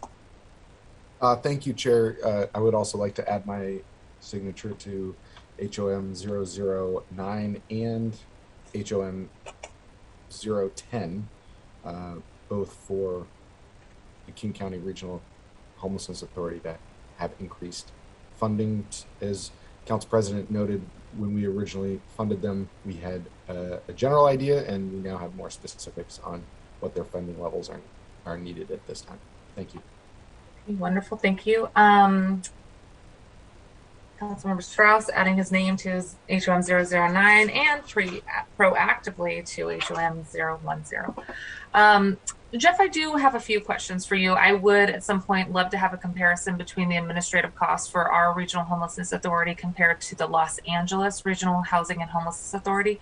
They have a different level of investments that they also provide as it relates to housing development at the county level, but I believe that their city is dedicated to providing homeless services in the region, and it was one of the examples that we looked at when we were standing up the Regional Homelessness Authority that I think is most similar in nature. So I'd love to have a comparison at some point in terms of the administrative costs. In terms of the percentage that the city is contributing versus the county, I just wanted to double check on the timeline for when the county's investments are happening. I thought I understood you to say that the county is not in its budget deliberations for this year at this exact moment, but I believe Council Member Jean Nicole Wells from King County Council had indicated that they are having budget meetings right now. So is there the possibility of knowing, in November, what the King County Council may also be able to contribute if they're able to give up to this $3 million allotment? My understanding is that the county is just beginning their supplemental, so their mid-biennium process for revisions, and that it is unlikely that they would complete their process before we would complete ours, but I don't know. I know their first budget meetings are just happening now. I'm not an expert on how long their deliberations and process go for. Great. Okay. If we can double check to get any indication of where that may land in terms of timing for understanding their contributions as well, that'd be helpful. Council President Gonzalez, please go ahead. Yeah, I just wanted to let you know that Councilmember Lewis and I did have an opportunity to meet with folks from the King County Executive and King County Council. We met with Chair Belducci on Monday afternoon to have a conversation around creating some synergy and connectivity here to make sure that we aren't working at cross purposes. They are, having conversations now about their mid-year supplemental budget. As Jeff just mentioned, their annual budgeting process won't actually be until next year. But there are things that have been proposed by the executive in that mid-year supplemental budget that are currently being discussed and briefed. Council members on the county side are being briefed on those items, but we do have a sense, which is why I asked Jeff the question. We do have a sense of what the executive is proposing be done through the mid-year supplemental budget in this area. And I think that it's fair to say that, based on my understanding of the conversations that we had on Monday, that they do intend to make additional investments, but that would be done through their annual budget process, which will happen sometime next year. So I think we'll have some indication, but as Jeff indicated, it doesn't appear that we will have a complete picture available until well after we have voted on our budget. Thank you very much. And I'm excited to hear about those conversations you all had with the county as well as it relates to some of these other items up for discussion. I think that concludes our discussion on this one. And if I'm not correct, yep, let's move on to HOM 010. HOM 11A1 adds $1.9 million to enhance tiny home village services. Sorry, Jeff, I want to make sure we're on number 10. Is that correct? Oops. We are. Sorry, I was scrolling to 10, adding a co-sponsor. Sorry about that. HOM 10 adds $7.6 million in one-time funding to create a peer navigator program. This, again, is something that I highlighted details on during the issue identification portion. It's a request from the King County Regional Homelessness Authority. The prime sponsor is Councilmember Lewis, with Councilmembers Morales and Gonzalez as co-sponsors. So I'll turn it over to Councilmember Lewis. Thank you, Jeff. So this is an innovative idea which has come from the King County Regional Homelessness Authority to supplement our outreach by providing longer-term engagement with our neighbors who are moving from homelessness into permanent housing. Currently, case managers only work with a client while they are in a particular program, and then there is a warm handoff to another case manager. For example, like an outreach case manager might transition someone to case management in a tiny house village, who in turn would transition someone to case management with a permanent supportive housing provider. Whereas with this, there would be a trusted peer with lived experience in homelessness who would navigate a person through the entire process until that person goes from essentially contact, in an unsanctioned encampment to placement in permanent supportive housing. This is a longer-term engagement approach that has a lot of merit and is very much supported by the Lived Experience Coalition. Obviously, it's coming in at a pretty big price tag, and I'd be remiss if I did not say that there are still issues to be discussed with our existing outreach provider network about how this would be reconciled with our current outreach practices. So that is an ongoing discussion, but as a long-term goal for the authority, this is very much a new way of doing this system navigation that would make a big difference. Thank you. Councilmember Morales, please go ahead. Thank you. I am co-sponsoring this. I think it's important that we have a chance to talk about this. This is a new model. I think it is the right way to go in terms of really partnering somebody who is experiencing homelessness with someone who has experienced it as we're trying to help folks navigate through these systems. This is a one-time fund, listed as one-time funding. And so I'm curious to hear a little bit more about what happens after that. And also interested to hear a little bit more about the indication here is that we would expect Medicaid reimbursement. So I'm interested to hear about what degree of certainty we have about that. I think that there is a substantial reason that this is proposed to be managed directly by the Regional Authority on Homelessness is to address a lot of areas of uncertainty related to Medicaid funding. There's a desire to try to design the program such that Medicaid reimbursement could be received for these services, utilizing these funds to initially stand up and do the program, perhaps pay for something that Medicaid in the long term wouldn't reimburse for, but then knowing that, okay, the tweak would be made so in the future we wouldn't do that service, we'd do it in a different way, such that this one-time funding would allow the creation and the experimentation in that way, and then long-term seek Medicaid reimbursement. But there is a lot of questions regarding that potential. And I think it's a process that obviously the authority at this point is not an agency that can bill to Medicaid, and there'd be a lot of other steps that would have to be done there as well, in addition to just the program design. Follow-up questions? Well, Jeff, I appreciate you flagging that. You know, I've spent a lot of time working with the Medicaid program and expanding Medicaid services, and very appreciative that there's a lot of folks out there advocating for how Medicaid can be used as a reimbursement tool for a number of areas, including ensuring that we have peer navigators working to house more folks. I too have a handful of questions that are out on this certification process and the amount of reimbursement that occurs. I understand that Medicaid reimburses, for example, for 50-minute allotments only. And what I understand from some of our community partners who provide similar peer support systems, outreach and engagement systems, it often takes 2 to 3 hours in these detailed discussions that folks are having in community. And so I really look forward to learning more, working with the co-sponsors here, working with the Regional Homelessness Authority and with the human service providers out there who provide very similar services in terms of peer navigation, outreach and coordination. We know that there was a handful of requests that were submitted for the human services grants that we just expanded earlier this year, for example.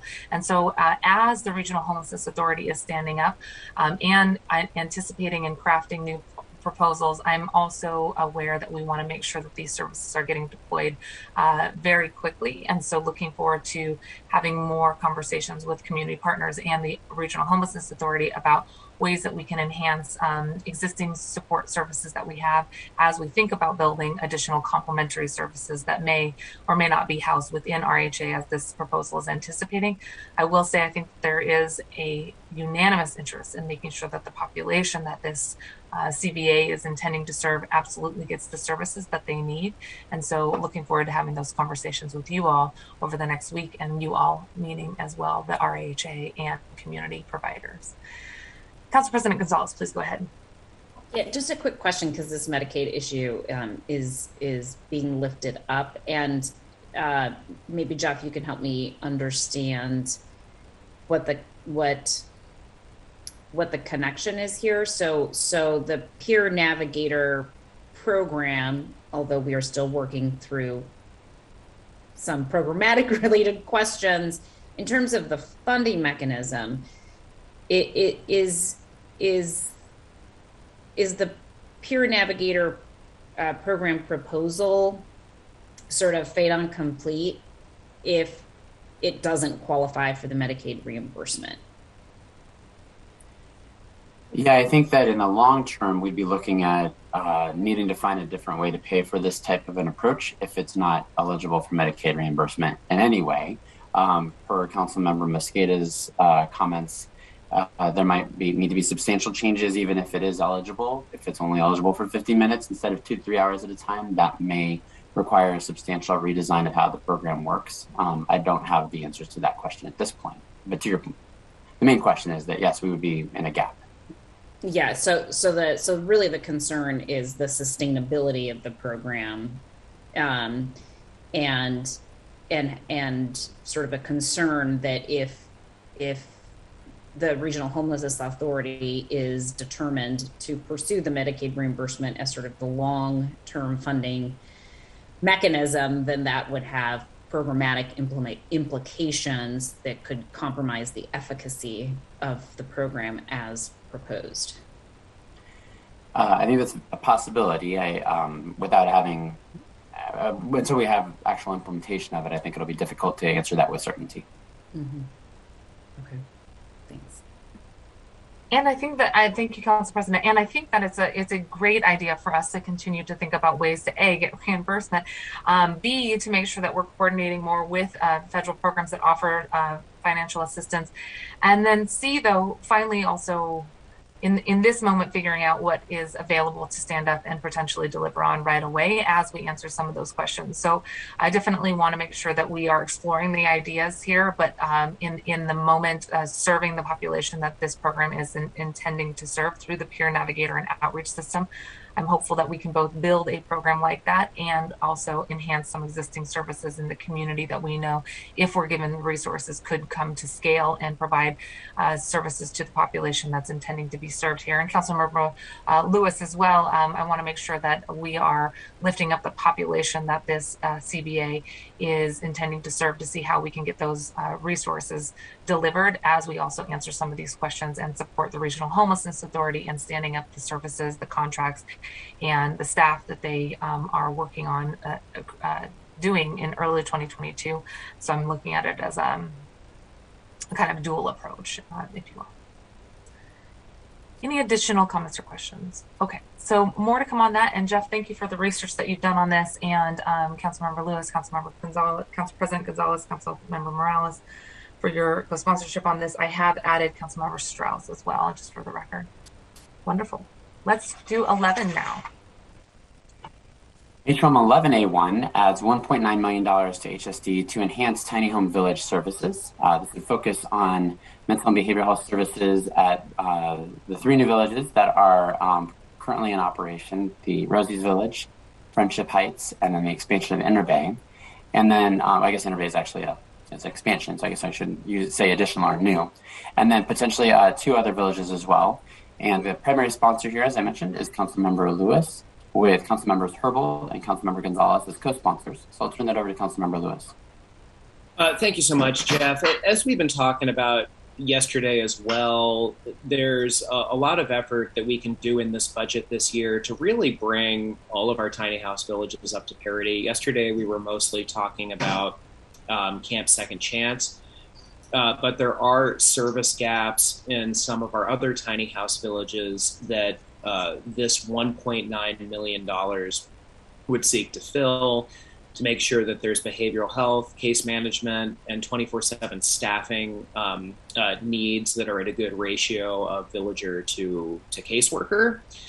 My office also recently learned there is an additional $35,000 shortfall at Rosie's Village for services, and I wondered, Jeff, if you might be able to comment on whether this $1.9 million would accommodate that service shortfall. I imagine it would, given the low amount of it. So presumably that's one case manager additionally is needed at Rosie's Village, I guess, based on that number. But I wanted to take this opportunity to I guess, ask the first question by asking you that. But otherwise, this is really just about making sure that we're continuing to work on enhancing the services and, by extension, the pass-through rate and the efficacy of the tiny house village system. And that is what this investment would do. Councilmember Lewis, to your question, there's a little confusion about how much funding is provided for Rosie's Village in 2022. The current contract to operate it in 2021 does include some one-time funds for behavioral health services, which could be provided here. I don't believe the $36,000 that you're referring to would actually be these behavioral health services. Lehigh actually contracts out for behavioral health services. It's not a service that they provide. I believe it's therapeutic health services that provides that.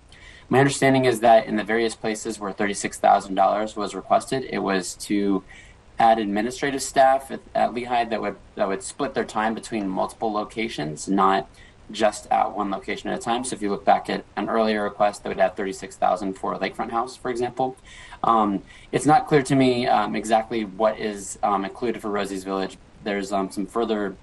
It's difficult to determine, partly because the Rosie's Village contract is not likely to move to the regional authority, whereas all the others will.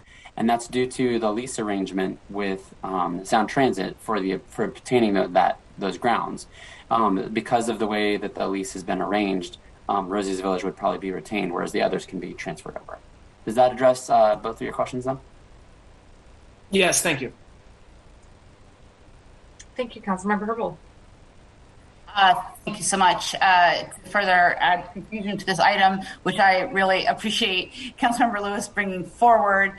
I'm already listed as a co-sponsor. I understand that this amendment would provide about $200,000, I think it's $198,000 for additional operations for Camp Second Chance, for 20 additional tiny homes. I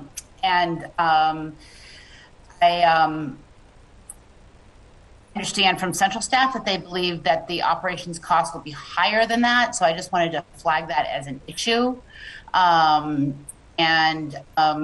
Apparently the number that central staff is suggesting is the appropriate amount for 20 additional tiny operations associated with 20 additional tiny homes is more around $400,000 for the year. So I think I am going to be bringing on a walk-on amendment for consideration of the gap. Thank you. Yes, Councilmember Herbold. So the Lehigh, which operates the villages currently, all of them, has provided an estimate that expanding Camp Second Chance would be about $198,000. That would be 20. That's assuming an addition of 20 new tiny homes to that location. As council members are aware from yesterday, there's other requests for additions to Camp Second Chance as well. Over the last 3 years, I've worked extensively with HSD, which manages these contracts and does the direct negotiations with Lehigh, to come up with what would be an agreed upon framework for how much to budget. We usually utilize a 40-bed or 40-unit tiny home village and assume an annual operation of $800,000. That was something that we've worked through, looking at existing contracts and even getting the specifics, like how many security staff, how often are they there, how many case managers, how much trash pickup. And so because of all of those factors, I'm reluctant to depart from what HSD is telling me is the required amount. I will also note that there are other places where we are seeing that Lehigh is saying, as implementation has occurred, there's been a need for additional staffing. Not only the $36,000 that was just brought up for Rosie's Village, but an earlier space for Lakefront House. So we do see a pattern where there's been some refining going on as a program comes online that has been requiring additional funds. So there could be some risk if we assume the $198,000 that there would not quite be enough for the full operations of 20 new units someplace. And it would depart from what we've worked with HSD as the agreed upon placeholder when we established these, which aligns with even the existing contracts that were set up this year. Can you just restate the standard ratio of operations funding to a particular size tiny house village? Yeah, so normally we would use a 40-unit village, and we would assume $800,000 in operations. So my simple math took 20 new homes at Camp Second Chance and used $400,000. And can you just review for us what the operations budget includes?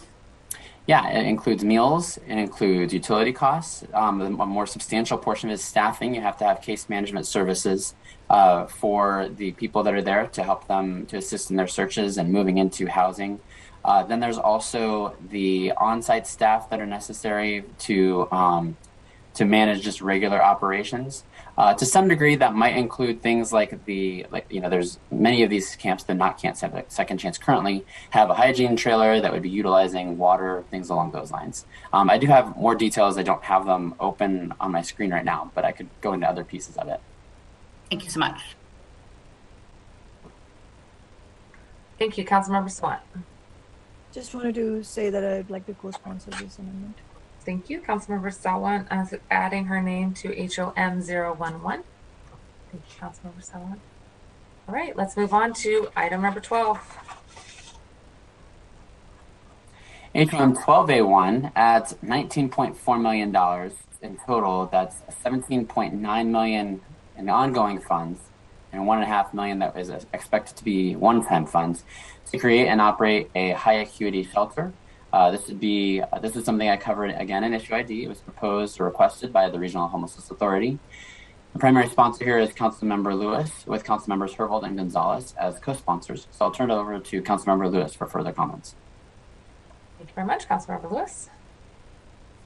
Thanks for queuing this up, Jeff.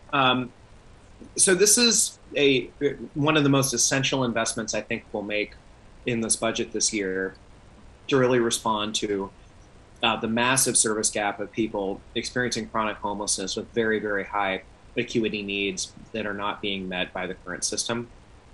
I think there's still some things that need to be worked out in reconciling the ambitions of the authority with the capacity and ability of our provider community to adequately staff and stand up a shelter that is so envisioned. And those are discussions in full candor that myself and I know other council members are having with the provider community to try to make sure we can identify the feasibility of implementing this should it be included in Madam Budget Chair's balancing package.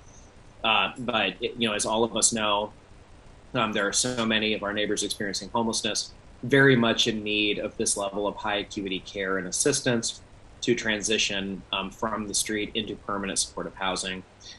This investment will go a long way toward making that a reality, and I hope for the support of colleagues to take this critical step forward and give the authority the tools they need to make a meaningful impact on our regional homelessness services. Thank you, Councilmember Lewis. Really appreciate this amendment being brought forward and for the work that you're continuing to do to identify ways to make sure this population is served. I know that we have talked about the ways in which, for example, the high needs services that DESC had offered prior to COVID had been scaled back because of the need to create non-congregate shelter options, but that we had a net loss of over 150 high acute services beds in the wake of COVID. If we're wanting to add additional services, I think this is one important component, but look forward to hearing more as you and the other council members and community and RHA finalize the ideas here. Any additional comments or questions? Okay, let's move on. Next item is HM 13A1. It provides $9 million that is currently in the proposed 2022 proposed budget. The funding that is currently provided is for the operation of tiny home villages, and this proviso would require that the funds continue to be used for the operation of tiny home villages. This is proposed by the lead sponsor is Councilmember Sawant, with Councilmembers Morales and Lewis as co-sponsors. So I'll turn to the sponsor, Councilmember Sawant. Thank you, Councilmember Sawant.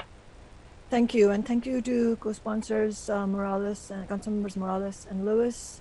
Thank you for your description, Jeff. As you said, this budget amendment places a proviso on Seattle's tiny house village funds to make it clear that those funds can only be used for tiny house villages.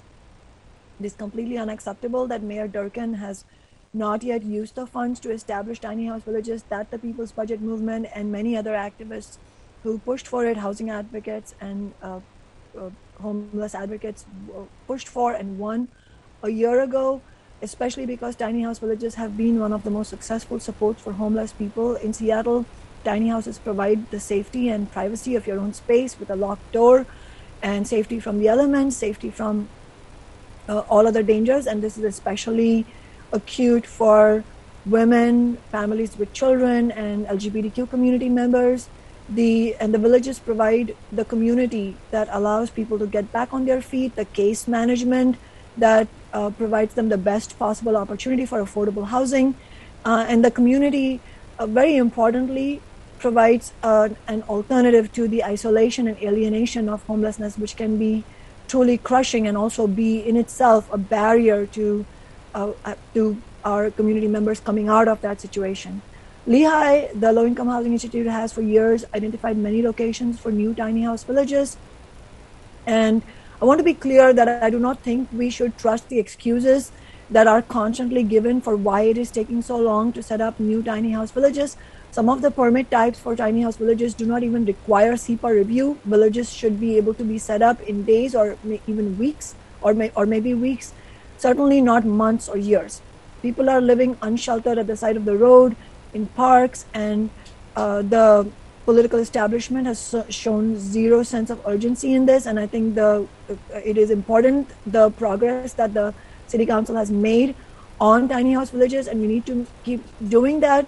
But I think in that framework, the establishing that the funds assigned for tiny house villages should be used for tiny house villages is, I think, extremely important.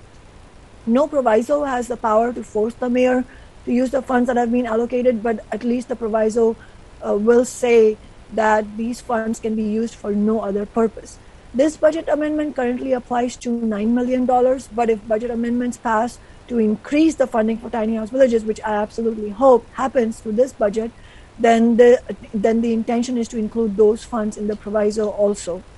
Also, this version of the proviso does not include the $800,000 in the budget for non-traditional encampments like those operated by Nicholsville and Schererville. And I want to clarify that I intend for that to be included in the final draft when the provisos are adopted in November. Thank you. Thank you. Are there any additional questions or comments on this? Wonderful. Thank you, Councilmember Sawant. Let's move on to item number, are we on number 14 at this point, Jeff? Yes, we are. Okay. I'm trying to navigate my screen back to that. HOM 14, A1 adds $4.1 million in one-time funding to create and operate transitional housing that specializes in services for American Indians and Alaska Natives. This is a proposal that was the lead sponsor is Councilmember Morales, with Councilmembers Juarez and Lewis as co-sponsors. The vision is that this would actually support the Chief Seattle Club in obtaining a property that would be used as transitional housing for our AIN community. And I will turn it over to the lead sponsor for additional comments. Thank you, Councilmember Morales. Thank you. Thanks, Jeff. As he said, this funding would allow for an organization such as the Chief Seattle Club that serves Indigenous neighbors experiencing homelessness. The idea is to allow them to build and operate a reentry transitional shelter program in SoDo that offers a culturally responsive way to heal community and plan a pathway to long-term stable housing. Colleagues, you'll recall 6 weeks or so ago, I mentioned in briefing that my office was contacted by a property owner in SoDo who was looking to sell his property to the city for the purpose of providing housing for our homeless neighbors. We don't get those kind of calls very often. I wish we got more of them. But we went down and met with him. My office met with him.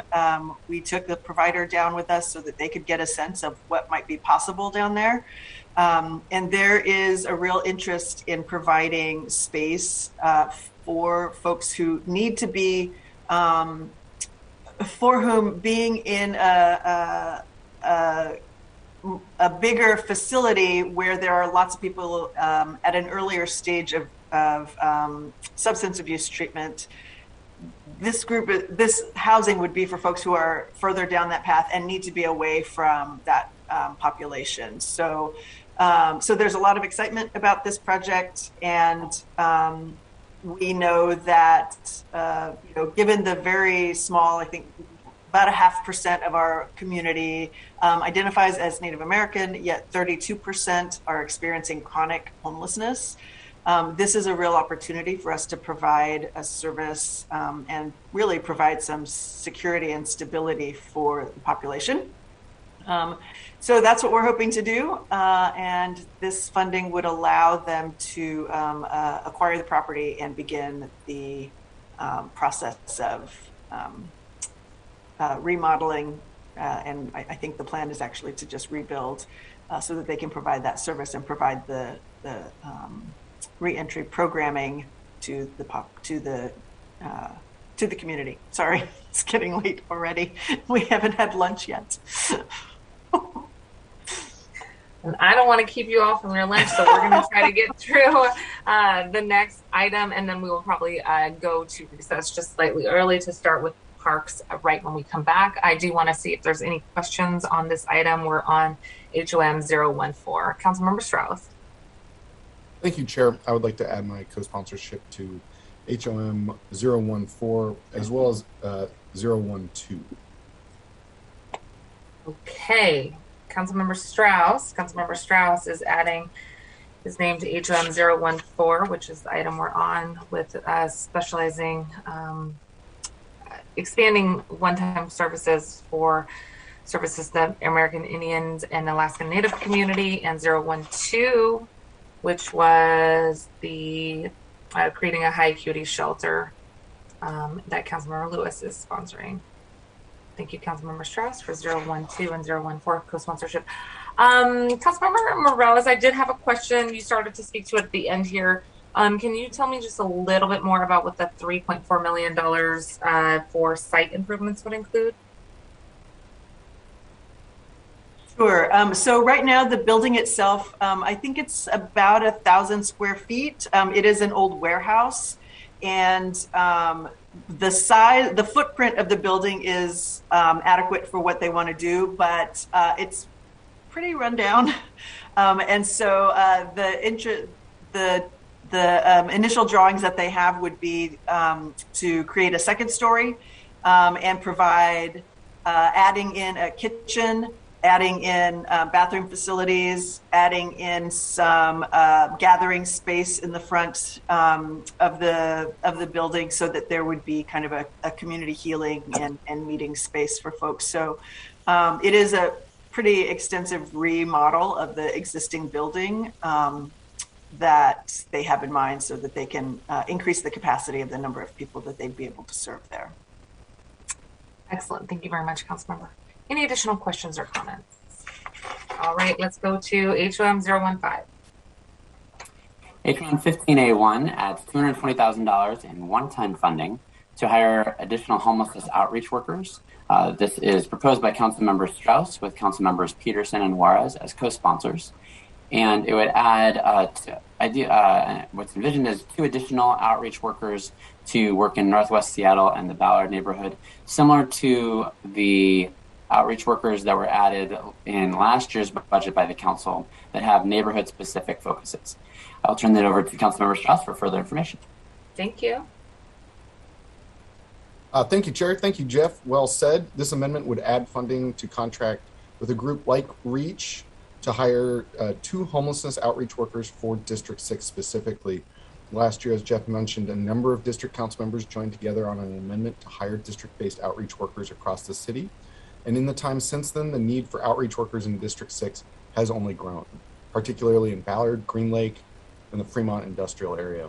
REACH outreach workers dedicated to downtown Ballard currently are the only reason that we have a census and needs assessment for the people living in downtown Ballard, and we need these services across the district. While homelessness is a citywide and region-wide crisis, District 6 has been bearing a larger burden than most places in our city, and this is a resource needed during this point of inflection, which is also why this is a one-time funding request, because I foresee in a year from now, our the environment in this crisis will be reduced, and these outreach workers are going to be how we get there in District 6. Thank you. Thank you, Councilmember Strauss. Councilmember Herbold, please go ahead. I just want to speak to the fact that I really appreciated how we approached this issue last year. In a way, a couple council members at that point had proposals for outreach additions in their respective districts. And if I recall correctly, Madam Chair, you sort of combined those, and what was actually in the balancing package had some geographic equity, because I think we all throughout the city, representing all the council's districts, could benefit from additional place-based, geographically focused outreach capacity. And so I'm just hoping that as we move into the balancing package, we could consider a similar approach that strives for geographic equity. Thank you. Wonderful. Appreciate that. I see Councilmember Strauss, I see Councilmember Juarez, and then I will speak to that as well. Councilmember Strauss, please go ahead. Councilmember Juarez had her hand up first. Oh, yeah, thank you. Councilmember Juarez, please go ahead. So for those of you, because I talk about the geographical equity, this is what we learned from last year. So I want to be very cautious, and another caution to HSD in the contracting. It's important to have geographical equity in services, but it's also equally important that we hire those people that live in that area, those social service organizations that have relationships with the people.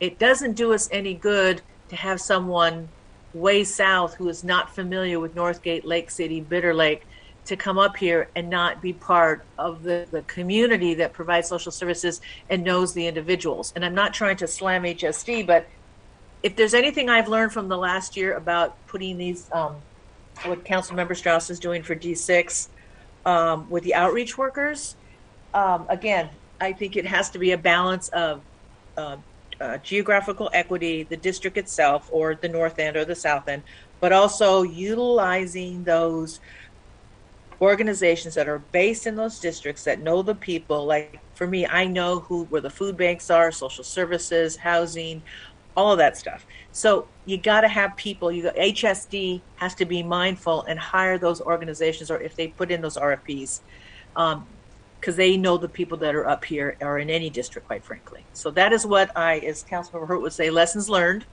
That is what I've learned from last year's budget cycle. So thank you. Councilmember Strauss. Councilmember Juarez summed up my thoughts in a better way than I ever could. So thank you.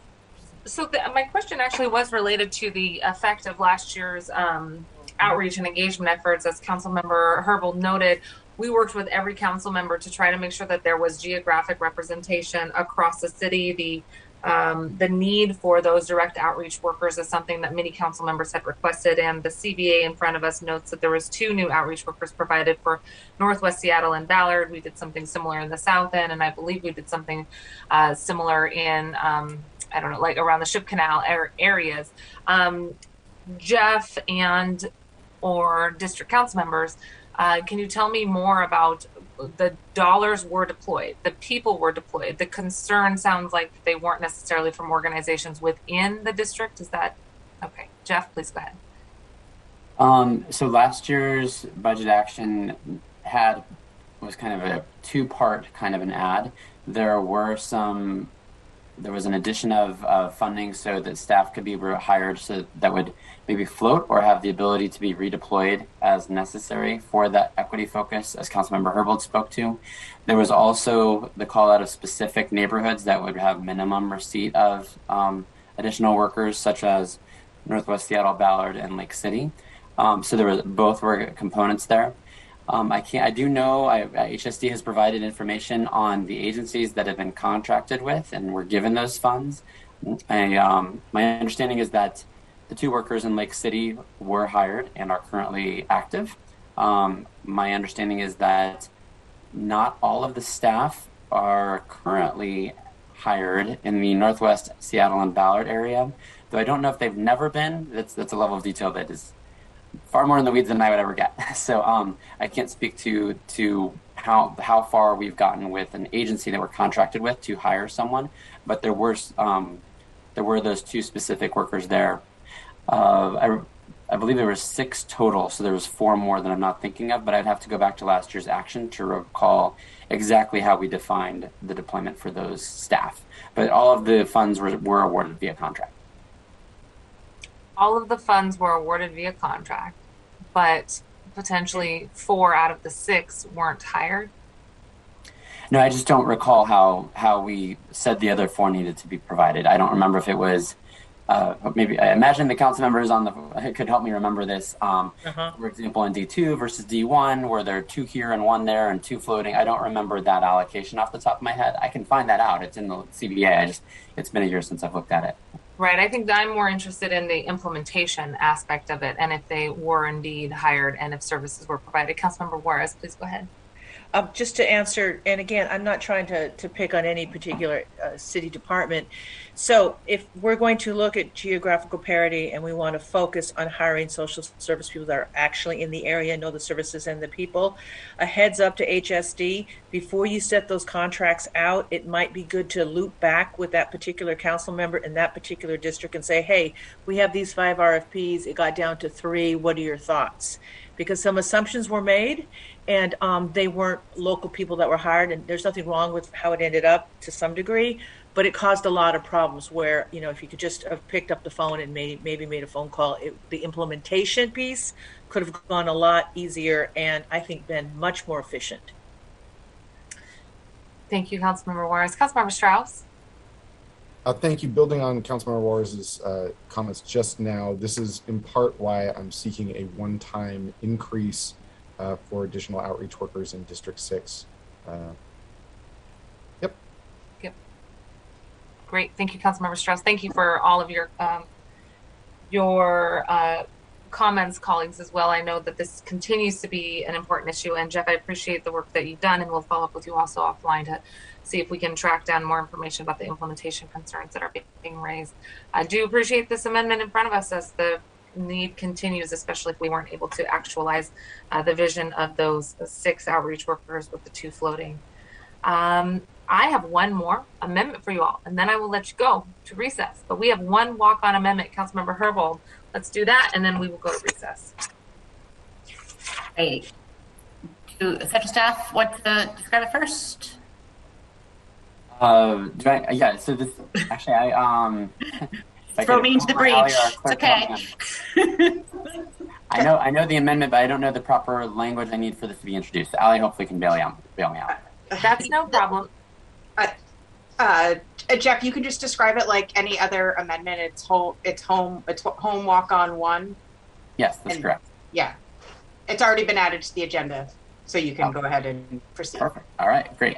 So home walk on 1, sponsored by Councilmember Herbold, adds $300,000 in one-time funding to HSD for the improvements and expansion of a tiny home village. In this case, that village would be Camp Second Chance, also sometimes called Myers Way Village. And this was alluded to in some of our earlier conversations. This would allow the expansion of Camp Second Chance by 20 tiny house units, and that it would not be providing the operations. That was the conversation we had earlier. This is only for the actual expansion itself. It's capital costs. So I'll turn it over to Councilmember Herbold. Let's see here. I don't have a whole lot to add. We have talked about this a bit. As I understand it, the capital investment needs include kitchen improvements to replace appliances, improve common areas, upgrade power distribution, make accessibility improvements with paved walkways for people with mobility issues, and the combined improvements would make it possible for an addition of 20 new tiny houses on site, as well as to improve living conditions for the existing villagers. I just want to remind folks that Camp Second Chance has been operating with the support of the Greater District 1 community for 5 years now, and it is a location for folks who desire to support Camp Second Chance to gather and give their volunteer time in mutual aid to the residents and the efforts of folks living there to move on to permanent housing. So appreciate folks' support. Thank you. I see some hands. Councilmember Sawant and then Councilmember Lewis. Just wanted to register that I would like to co-sponsor this amendment. Thank you, Councilmember Sawant. Councilmember Sawant adding her name to HOM Walk On 1. Thank you, Patty, for putting that on the screen. Very helpful. Councilmember Lewis. Similarly, very supportive of this and would like to co-sponsor. Wonderful. We have you recorded. Appreciate that, Councilmember Lewis. Any additional comments or questions? Seeing none. Jeff, thank you for getting us through homelessness investments. Colleagues, please come back prepared to talk about Seattle Parks and Recreations, Seattle Police Department, and the Seattle, Community Safety and Communications Center. I ideally will be able to get us through additional sections throughout the afternoon here, but those are the three big ones I want us to get us through this afternoon. We do have a little bit of time baked in for tomorrow if we need to carry over any agenda items, but let's do our due diligence to try to get through as many as possible in our last section here to come. If there's no objection, we will be in recess until 2 p.m. Go Parks! Have a wonderful lunch break. We'll see you in an hour.